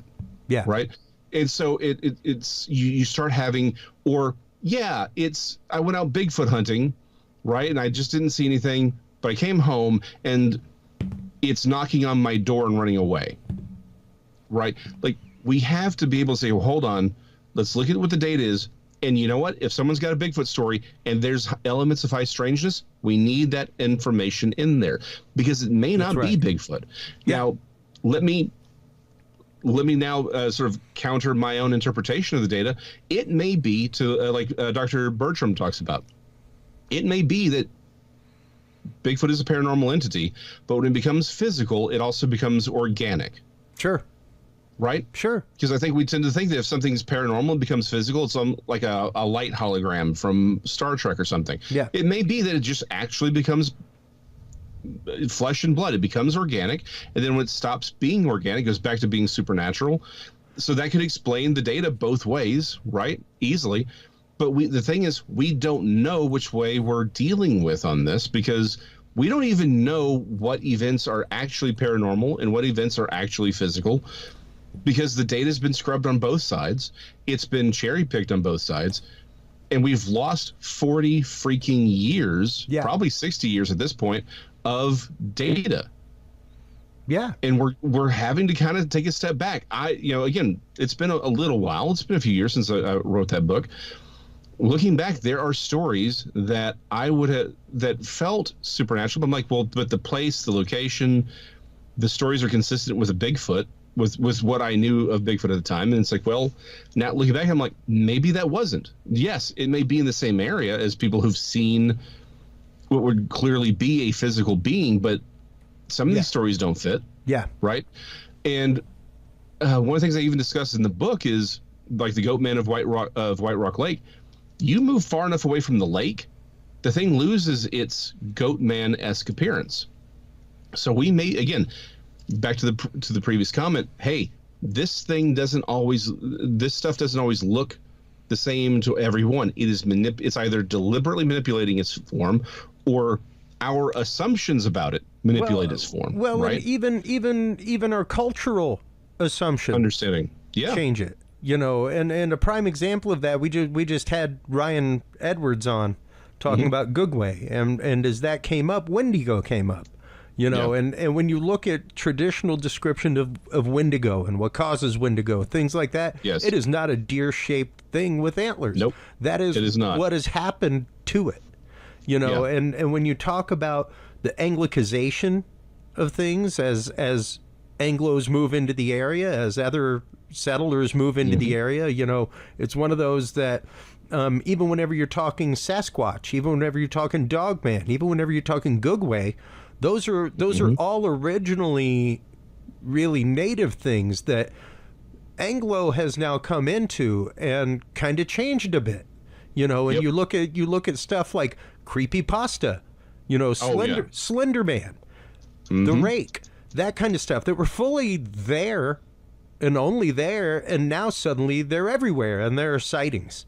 Exactly. So you have to wonder, because as we talk about on the show regularly, our brains are pattern generating machines.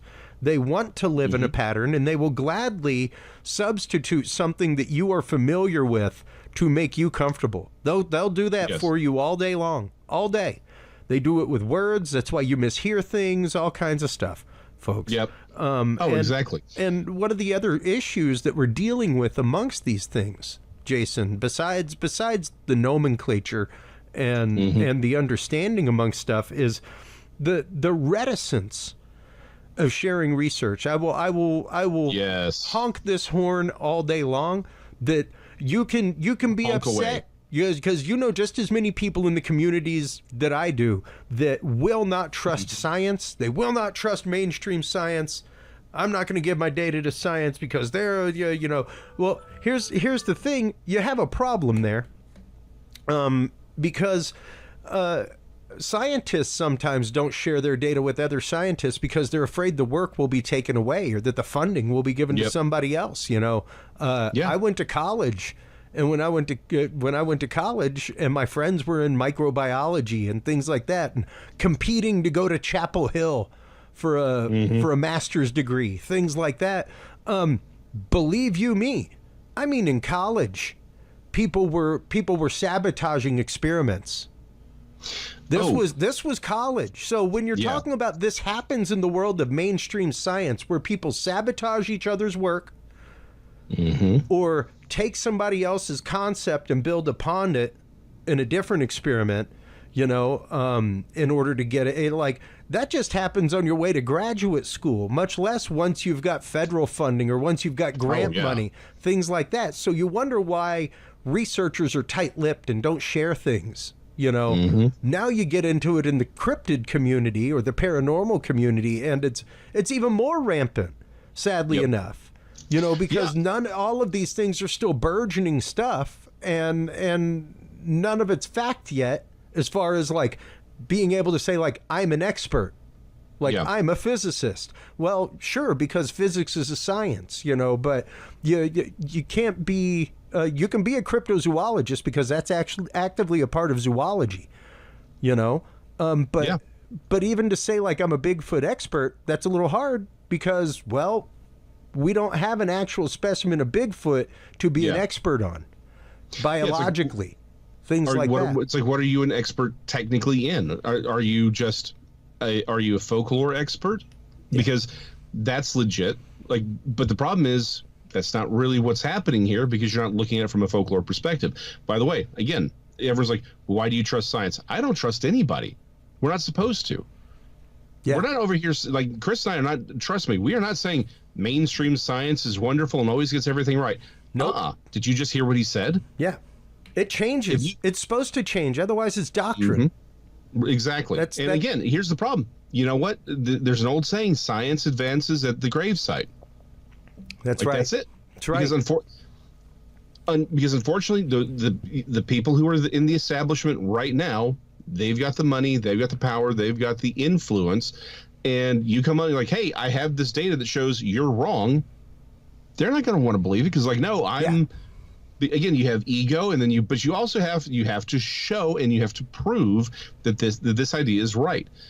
So we are not over here saying that mainstream science is the way to go, or that's it's the most wonderful thing on earth. What we're saying is we need to be better, because if we're going to kick in the door, we have to have the information. We have to show that we have an argument to make.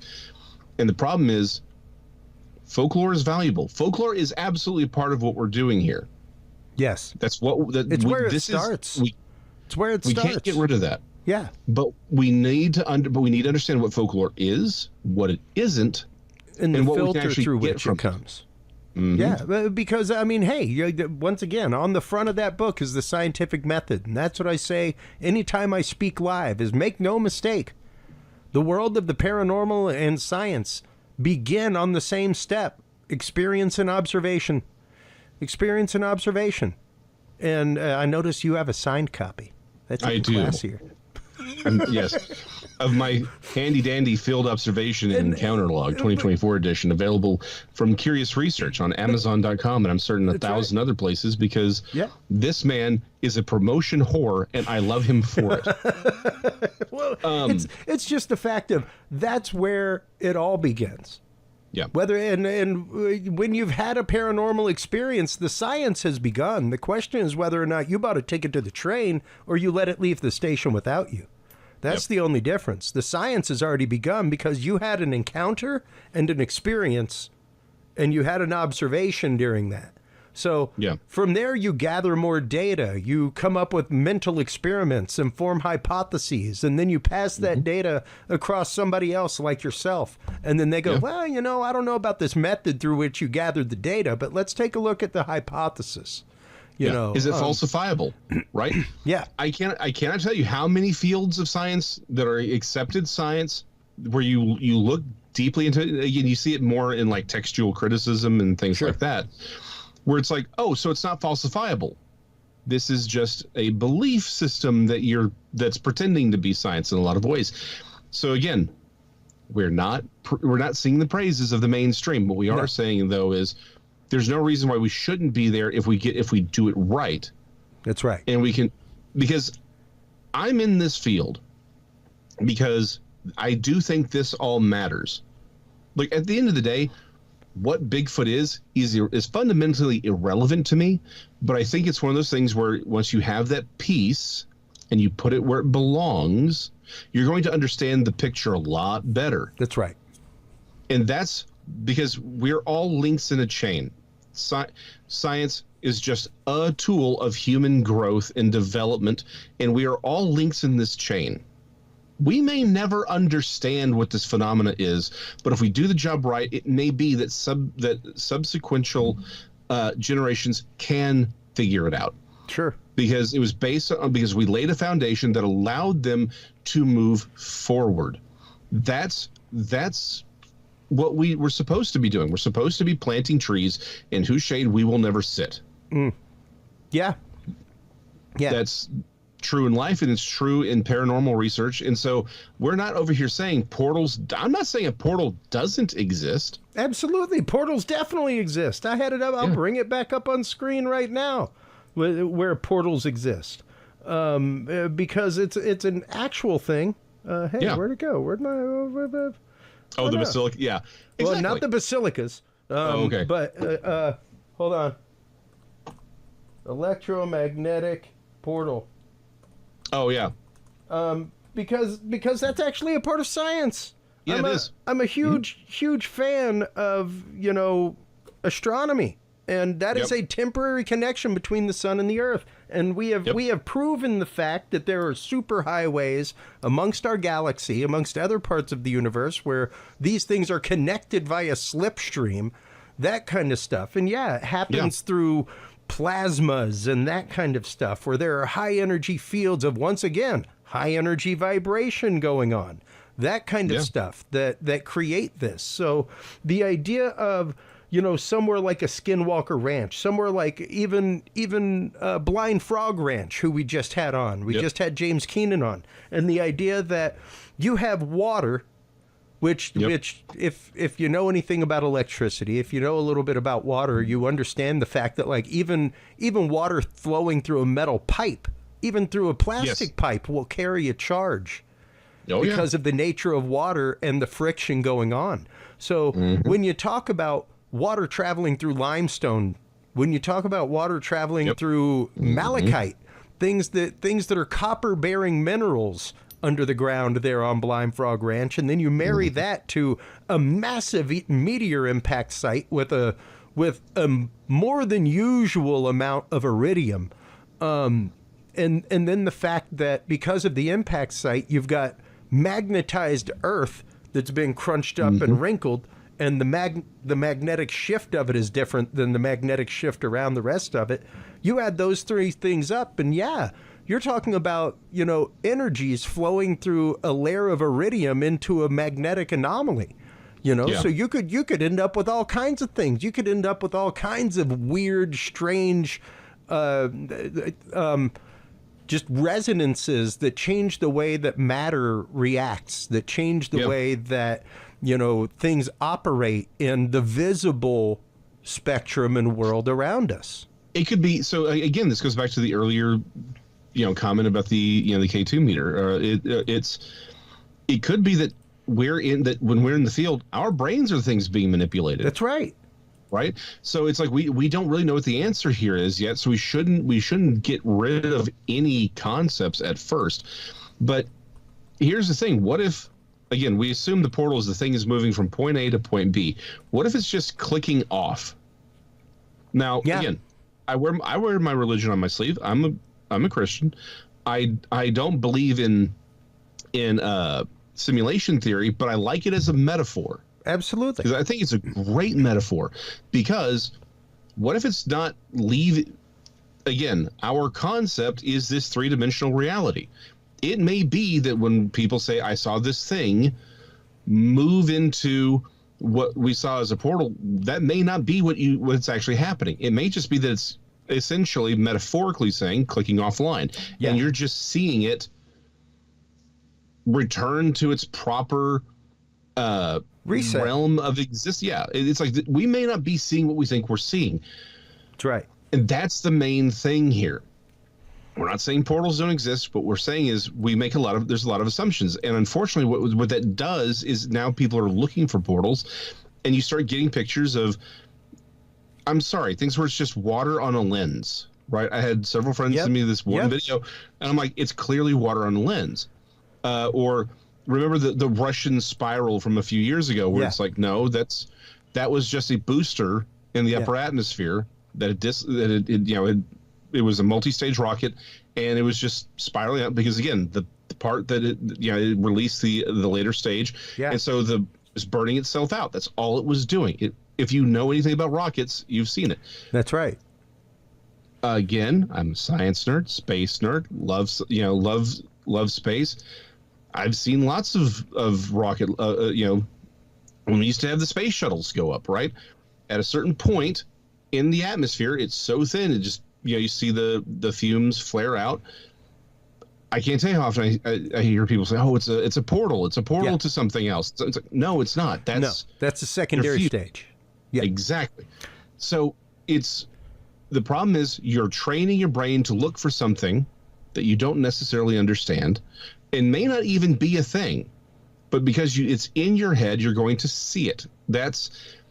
As an artist, my entire life is designed around understanding how people see things and manipulating how you see things. Yes.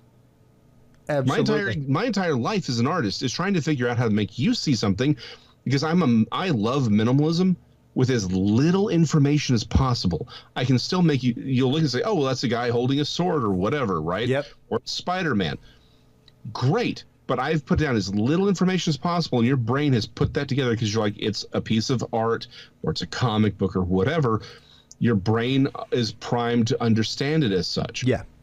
That works out into the real world, and when we're doing real research that matters.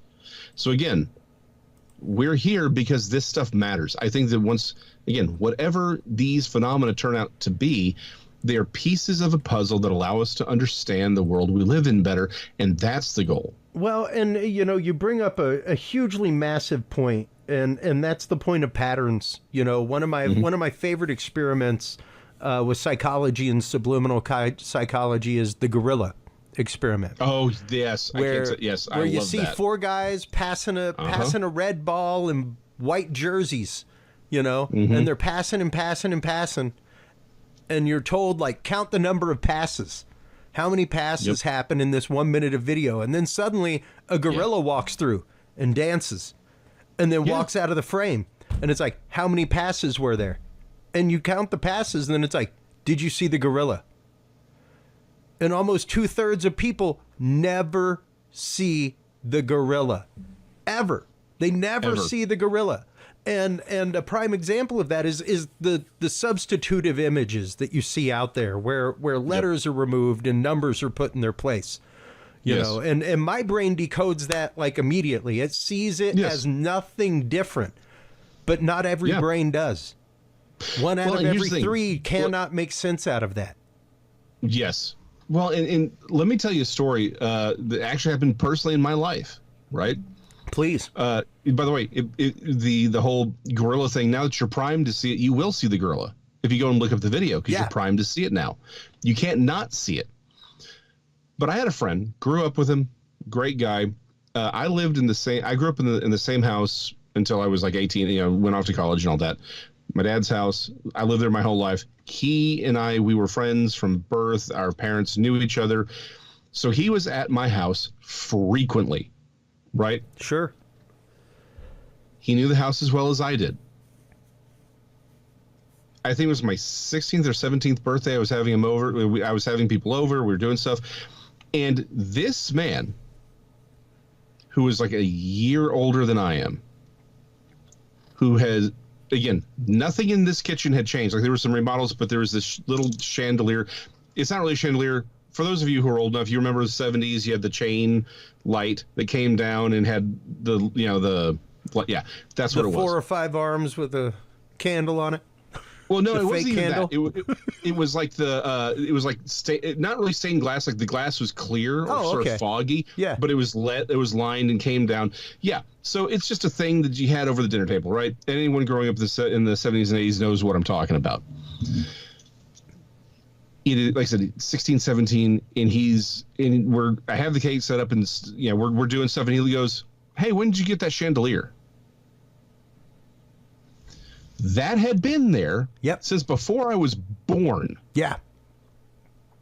He had interacted with that thing in the past, not like directly, but like he's been in that kitchen. He's sat and eaten dinner. Yeah. And yet it was as if it had just been put in for him. He literally never saw it. Now, that's just how we are. We see things. Guys, you know what I'm telling you. You're like, honey, I can't find X. And she's like, it's right here. Right here. And seemingly it's like she pulls it out of the friggin' ether, right? In the same thing happens, ladies, your husband's like, it's right there, and you can't see it. Our human perception isn't a video camera. Yeah. It assumes a lot. Let me make it worse. It fills in most of the blanks, oddly enough. 2/3 of the blanks it will gladly fill in. Yeah. So here's the thing. You don't see anything. Your brain is literally making up what you see based on experience, which is why if you see something you've never seen before, you actually don't see it. Yeah. You have to say, there's plenty of times when you go online, there's experiments where they'll show you a picture and you're like, I have no idea what this is. And then they'll tell you it's a cow or it's a guy in a hat, and your brain, boom. And you're like, oh, well, there's the cow. Yeah. Right. It just, your brain is literally manufacturing the data that comes in. It's translating it into something. This is why optical illusions work. Yeah. This is how art works. This is how magic illusions work. Is that it's playing off of the fact that you don't actually see anything. Right. So, yeah, exactly. So you take that out into the field. It's just as bad. We just have to be cognizant that this is the thing. That's right. As long as we're aware of it, as long as we're cognizant of it, and we are following the appropriate scientific processes, we have a chance of collecting data that matters, that will allow us in the future A whole lot. to actually maybe start answering some of these questions. Because I'm sorry, it may be that that some of my sacred cows in this field will get gored. Absolutely. But that's science. And that's fine. That's science. You can't be there's a term in science and in lab work called killing your darlings. Yes. And you've got to be willing to kill your darlings. That means, folks, that even if it's your hypothesis, if your lab partner pokes enough holes in that hypothesis that the balloon falls out of the air, you let the balloon fall and you start over with the same data and you go for another hypothesis. And, it's one of those that, once again, we have to be willing to accept what's there. And I'm gonna post a few pictures real quick to kind of explain this and to explain the fact of, like, you've got to be willing to accept what's there. Like, here's a great image. Beautiful image of a large golden orb with purple inside, a sharp, crisp edge there that you can see. Now, given no data, you could assume this is an orb. You could assume it's a plasmoid, all kinds of things. What it actually is the light from the planet Venus about 3-4 nights ago, from the time of this recording, when it was actively closest to Earth than it will be during the recent planetary alignment in February. So that is a typical artifact from an extraordinarily bright light, folks. Doesn't matter how good your camera is, but if you are pointing directly at a bright light and trying to focus on that, and it's far enough away, that will be the result. That's the result of it. Doesn't matter how good your camera is. To think, Chris. And like, here's an example. Here's one that I took in focus of the planet Jupiter and its moons. So it's nice. Like, you can focus on things that are outside of the atmosphere pretty rapidly. This photo was taken within 30 seconds, So you don't have to be amazing. Like, I've got much better pictures of Jupiter than this. This is one that I took, just like as a test shot not too long ago. But one of the things I'm about to show you, the videos, is where things get fascinating, and the way that things move, the way that, if you look at it, and once again, if you're told absolutely no data, if you're told no scientific data about this video, which is a multicolored orb, undulating, moving across the screen from upper left to lower right, things like that, given no data other than I filmed this in my backyard, it could be construed as all kinds of things. What it actively is the dog star Sirius out of focus in a telescope that is not locked on to the star. So you're looking at a star through an exaggerated 8-inch telescope. So you're seeing the actual rotation of the Earth is what's making the star move. It's not the star's motion. It's the rotation of the Earth exaggerated by the lens of the telescope. And once again, a bright out-of-focus object, one of the brightest stars in the sky, Sirius, that's known to undulate colors, change colors, things like that. And then, to get one even better, here's one that has things moving around, all kinds of stuff. One that is very, very plasmoid in its way. And the big black hole that you see in the middle of that is the actual front reflecting mirror on the telescope, folks. That's what you're looking at. And the rest of it is quite literally the planet Venus.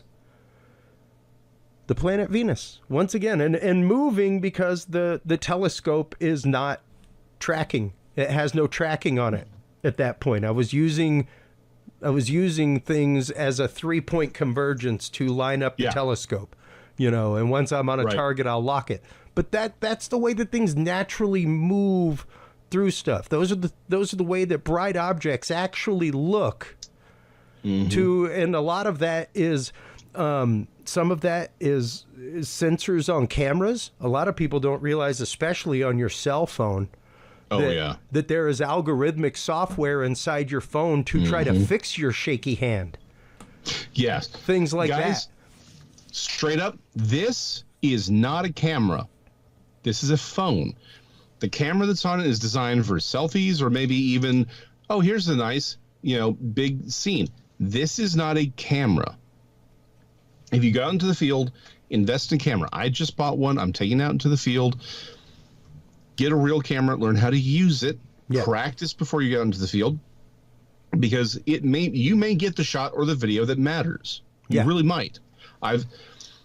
If one of my great frustrations that I've seen several videos and pictures that I think would be very, very useful.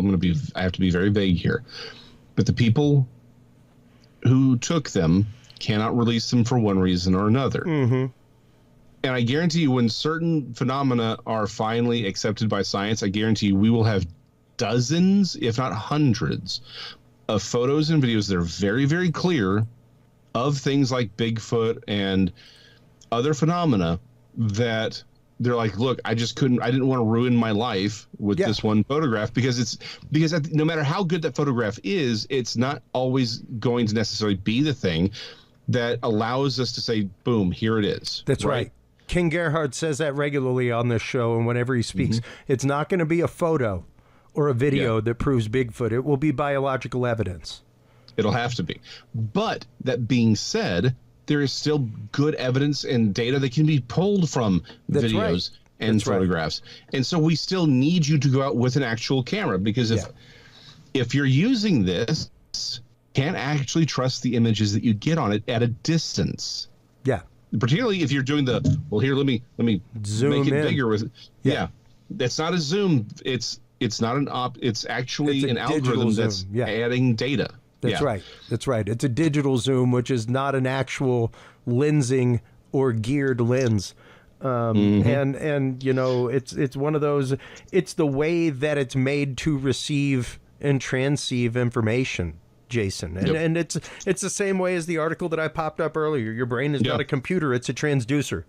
It's there receiving signals, sending signals all day long to the world around it and from the world around it. And it's only going to base those signals and the reception of those signals based on past experience. And that's the example that I typically give whenever I speak of the phrase that I've always heard as a kid and even as an editor: a picture's worth 1,000 words. No, a picture is worth 1,000 words to somebody that's been in the same circumstance. Yeah. Because you show a picture of a wedding to a 4-year-old that's never been to a wedding, and you have to explain what's going on. Yeah. Other than that, it's just pictures 100%. Of people in a place. Okay. So without the 1,000 words that picture is, quote, worth, that kid has zero frame of reference as to what that is. And when you bring a picture taken in the middle of the woods to a scientist without, or even a proper researcher or investigator without more data, that's all you have. If you don't have the 1,000 words of how it was taken, what the conditions of taking the picture were, things like that, then you've got a picture. You've got a picture, and your experience speaks for itself because it changed you. And nobody is doubting that experience. That's just it. The solving what's in the red circle doesn't remove your experience or the way it catalyzed and changed you. And looking at those circles doesn't mean you're not a scientist. It means you're a better scientist. So we've got to build these bridges from the portals on both ends, quite literally. Exactly. No, exactly. So when you're out in the field and you're taking your pictures, that you will put a red circle around, make certain you have your handy dandy field observation encounter log from Curious Research available at Amazon. Real quick, going back to your pictures of Venus and other lights, this is something, again, as an artist, I'm aware of that a lot of people aren't, and it comes up all the time in ufology, which is when you have a light, a bright enough light that's out of focus, it'll look like a donut of light. Mm-hmm. How many times have in fact, there are videos out there that are put out by big name researchers where it's like the video is like, well, here's this donut shaped thing, and there's an actual hole, it looks like there's a donut hole in the middle, and you're like, that's just a light that's out of focus. That's all that is. Mm-hmm. So if you're not aware of, again, this is why it's not just walking in with assumptions. You have to understand how technology works. Yeah. You understand what happens when you play with your cameras. What does it do? Because the problem is, you may get data but if it's out of focus enough, it may be giving you the wrong data. That's right. That's right. You may have inadvertently altered the data by misusing the equipment. Let me throw even once again, whenever you use equipment like the stuff that we had up on screen earlier that has screens and everything else, the question is, do you know how to take a baseline reading? Yeah. It's great that you've got the equipment that can give you the reading, but do you know what the reading means? Correct. Do you know what a baseline of background radiation is for not only electromagnetic, but for radiative things like delta and gamma radiation, that kind of stuff? Well, again, where are you? What's the composition of the ground? Because again, radiation's everywhere, folks. That's right. It exists in nature. And the example I typically give is that whenever I go out to a property for a targeted individual to scan their property for high-end Wi-Fi signals, high-end 6G, things like that, high G signals, low G signals, that kind of stuff. It surprises many people, but also gives a lot of comfort to the families that I start pulling out other instrumentation first. That I start with, let's start off with a radon detector. Let's go through your property with a radon detector. Let's make sure, that you don't have a fault line. We'll go through with my actual Geiger counter. And get levels and things like that to make sure you don't have some kind of fault line radiation coming up. We're going to go through with a gas meter and make sure you don't have a gas leak in the house. And once we're through with all of the known quantitatives that could be inside of your house, now we're going to spend an hour and we're going to set up all the high RF equipment and we're going to start scanning bands. And we're going to start looking at that. But if we find a couple of things that are here that may explain what's going on, we're going to put those feathers in our hat. And we're definitely going to consider those. And you as the person who is being victimized, even if by these things unbeknownst to you, needs to put those in your hat as well. And that's something that I think we need to I'm going to come back to a thought I had earlier, but I want to put a pin in really what you're talking about, because this is really, really important. Just because something isn't a Bigfoot or something isn't a ghost or something isn't a, fill in the blank, it doesn't mean that person is not having an encounter or an experience. That's right. But it may not be the experience you want. If it's like, well, it's not really a Bigfoot, so I don't care, or you're not trying to get rid of these other things, you're not actually helping anybody. Yeah. Again, if someone's if someone's house is wired incorrectly, it can create hot spots in those electromagnetic fields. Again, as we've mentioned, that can manipulate your brain. It makes you think that something's going on when it's not. Yep. You can have, again, like you said, at 19 decibels, or not decibels, megahertz, crap goes weird. There could be a machine in your house where something's misaligned and it's generating that frequency. There's 1,000 things that can plague a human being and torment them, and it's not paranormal in the least. That's right. But we would assume it is, because we don't necessarily we can't see the electromagnetic field. We can't see the ultra low vibration. We can't see any of that. We can't see the gas. That's right. It's not enough to kill them, but maybe enough to create a hallucination every once in a while. Sure. Right? It's like, just because it's not necessarily something paranormal doesn't mean it's not tormenting this person. And it's not that this person did anything wrong. They're just a victim of a circumstance. And if you come prepared with your handy dandy field observation, but again, and with experience and an open mind, you may solve a problem that they didn't even know that they had. That's right. That's right. And that's valuable, because you're helping your fellow man. It's like, does it get you any closer to understanding Bigfoot? No. But guess what? Even if we could wave a magic wand tomorrow and we know what Bigfoot was and what the paranormal, you knew all those things, great. You know what changes about your life? Maybe what your hobbies are, but it doesn't change your actual life. It doesn't change anyone else's life necessarily. Yeah. Helping each other is why we're here. And here's the worst part of all of this. It may be in doing things like sampling radon Yep. Checking EM fields, we may actually come across something that wasn't even on our radar at all. That's right. That's right. There could be components to all of this that we have no idea exists, but it's going to come up because somebody's got the right equipment at the right place at the right time, and they're going to catch something, and it's going to blow open an entirely new field of understanding. Yep. Yeah. So that's how science works. That's how humans work. That's how history has worked. Yeah. Yeah. So, and that's just it. We've got to be willing to, hey, I loved Pluto too. All right. But it's not on my kid's planetary map. Oh, don't break my heart.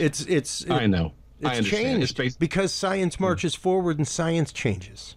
It is. And definitions of planets and planetesimals came about, and planetoids and things like that. So Pluto, because of its rougher shape, got re-allotted in its familyhood. And we probably should. And again, I will happily, and in good spirits, because again, I love astronomy. I'll always sit there and side with Pluto, but at the same time, I understand why the decision was made. It's in many ways, it's basically just a giant comet. It's not really solid mass. The vast majority of it is ice. It is frozen. Like it's not a planetoid that has ice on it. It's basically all ice. This is basically just a giant comet in a weird orbit. Yeah. Like that's what it is. It's close enough to the sun to have a tail. Yeah, exactly. So again, but here's the thing though. And I think this is underlying an even bigger point of all this. The language we use determines how we view things. If, for you, a planet is only an object in the cosmos that circles the sun or orbits the sun exclusively, has a large enough gravitational mass to have a spherical shape, and is large enough to capture other smaller objects, then you could make the argument that Pluto is a planet. However, if you're like, well, hold on, but that includes other things that really shouldn't be considered a planet. That's right. You're like, well, hold on, we need to rethink about what this means. Then yeah, that's when Pluto kind of gets kicked out. But we're gonna call it a planetoid. That's fine, right? But the problem is, we have to start understanding the language, again, needs to be refined. Right. Those words need to be, and this goes back to something we talked about at the beginning. It's the Kleenex problem. Well, and portal. What is portal? What is portal? What does it mean? Yeah. Yeah. It's like, if portal only means something that leads that allows something to move from one place to another place, maybe that's a functional enough term. The problem is we're using it on things that we don't actually know that that's what it's doing. Yeah. We don't know that that's actually what's happening. And so it's it's creating an assumption and an interpretation of the data that is not actually validated yet. That's right. Because we don't know what's happening when people see a thing in a thermal, and it's like, well, I saw this thing, and then there's this, it looks like this thing opens and it moves into it. Maybe it is a portal. But maybe it's not. Maybe it's something that's not even on our radar right now. Yeah. And if you call it a portal, you've created linguistically, you've created a box that this event is now in. That's right. Which restricts it possibly from future opportunity for research, things like that. And we do have to be careful as these phenomena occur, as these things pop up, how we define them, how we look at them, and how we categorize them, even within the communities, because how we categorize them will be how science treats them, you know. And science, as much as I hate to tell you folks, science is as pretty much cold and unfeeling as you can get. It really doesn't care how you feel. It cares about the data. And if you have decided to categorize it in this way, then they have no need for further categorization from where it is, because the categorization's done and you've got your mind made up. So why does science need to be involved? And they will move on to the next topic, and that's just it. We have to be as willing to have an open mind as we are asking science to. Yes. And and that's the thing. We cannot fall victim to our own hypocrisy. We can't sit here and chastise science for not being open to these other possibilities if we're not open to the possibilities ourselves. If we're not open to the possibility that maybe people didn't see something, maybe it was some other event, maybe it is radon, maybe it is a radioactive or an EM field spike that due to phenomena we're unfamiliar with, but people thought they saw something because it was messing with their heads, right? Yeah, it's a real event. It really happened to them, but maybe that's not what they saw. Or maybe there is a thing out there in the forest, but it isn't what you want it to be. Yeah. You got to be open to that too, or you're actually worse than the scientist who's not willing to look into it. You're worse because you're accusing them of not being open-minded when you've already shut your brain down. That's right. Exactly. It's the worst form of hypocrisy. Yeah, precisely. Jason, this is why I love having you on, man. You are utterly common sense about these things. I love our conversations. I love where they go and the way that they always come back home. So thank you so much for your time tonight, man. I appreciate it. No, I appreciate you, man. Again, I love the show, and I'm always happy. You're great. I love the conversations we have here. And yeah, I mean, because here's the thing. This is the conversations that's actually going to move things forward. That's right. I wouldn't be doing this if I didn't. If I was black-pilled on all this, I've talked with Texas 100 times. I'm like, look, I'm 30 seconds away on any given day saying, you know what? It's all paranormal. It's all supernatural.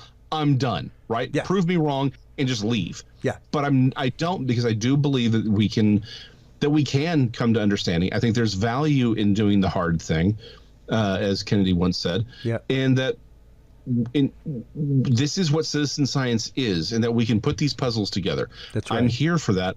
This is what matters, and this is one of those shows that actually allows for those kinds of conversations, which is why I love it. Well, plus, you're really, really hot, and I love spending time with hot guys. Thank you. It's the red hair.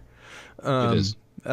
So, speaking of conversations, and speaking of important conversations and varied conversations, you were actually one of the organizers behind the Crossing Realms conference that is coming up in Richmond, Missouri. Give us a little bit about that. Give us a little flavor of what the show's going to be. It's a 2-day show. Tons of stuff. Tell us a little bit about it. We've got, again, I'm the guy who's been making the posters and stuff, so allow me to scream into the void as how many people we keep adding to this. We have so many speakers and special guests I keep having to add to the poster. I'm like, please stop. It's too much awesome. So yeah, like it's not just a meet and greet on Friday night. We've got several speakers that evening, and then we have speakers throughout the day. We have special guests who are showing. We have special guests who would be speakers at other conferences. It's going to be great. You can interact with everyone. Dr. Dean Bertram, he's going to be bringing the documentary he's working on, The Man Who Invented Flying Saucers. He's got the short for that. He's going to be bringing it. You've got Lady Ann Celine, who's going to be awesome. She's speaking with Ronald Murphy. And again, Ken Gerhardt's going to be a special guest. You can poke him with the stick, man. Yeah. It's going to be great. Like, we got so many people there. Josh Hurd. Again, I'm going to be there. That's all you need to know, man. I'll be there. You'll be there. And again, our buddy Ryan Edwards is going to be there. You'll be there doing your thing. Ryan Edwards is going to be there. Brent Thomas is going to be there. Yeah. And there's so many more, right? Again, you can see the screen. Go buy your tickets, man. Go buy your tickets. This is awesome. It's going to be one big party. There's going to be so many people there speaking. You're going to learn so much. You can interact with everything. This is the entire idea, was to we didn't want to have just Bigfoot or Dogman or UFOs. Yeah. It's all of it. And the UFO stuff that's going to be there is going to be varied. Like I said, Dr. Dean Bertram, who is, again, the only person on the planet that has an actual PhD in the realm of ufology, and meaning actually within the realm of ufology, he's going to be presenting some information and data that isn't on anybody's radar half the time when it comes to the history of the UFO phenomena. So this is a can't miss opportunity to just go and hang out with some awesome people. And also, hear stories and hear theories and and descriptions of phenomena from different points of view and different perspectives that may start putting things together in a way that you're very unfamiliar with. That's right. And you know, being open to people's experiences, being open to their ideas, hearing them firsthand, that kind of stuff. Once again, the community at these things is what it's all about. The speakers are fantastic, but quite honestly, the community and talking with people, hearing stories, swapping experiences, that's what it's about. Because once again, that's where the science starts, you know? That's where wheels get turning, things like that. Let everybody know where they can go to find out more information about the Crossing Realms Conference, where they can go to get their tickets, Jason. You know, if I had been a smarter person, I'd have that written down. There's the Crossing Realms Conference on Facebook. You can do that. Or again, you can go to... we have the links everywhere on Eventbrite for the Crossing Realms Conference. And if you go to places like Texas Front Porch on YouTube, the Blondes and Booze, Bigfoot Michigan Rob, Paranormal Paul, or the things his is technically Our Paranormal World. They've got everything there. And yes, when Siru Papers, which is returning with new episodes at the end of February, I will have links there on my page as well. Or you can just find me on YouTube or on Facebook. I'm there. I will have links in my Facebook page. That's right. As well for that, because I gotta get out there and hustle these things too, or I'm gonna get yelled at. Amen to that. Well, Jason, thank you so much for hustling to be on the show tonight. Greatly appreciate your conversation as always. Hold the line real quick while we close things out with the audience. Not a problem, man. While you are online, checking out all of the amazing recent work of Jason McLean and the rest of the team at the Crossing Realms Conference. You can find tickets on Eventbrite, everybody. Like he said, you can find tickets on Blondes and Booze. You can find them on Bigfoot Michigan Rob. All kinds of other folks will have links up to that on social media.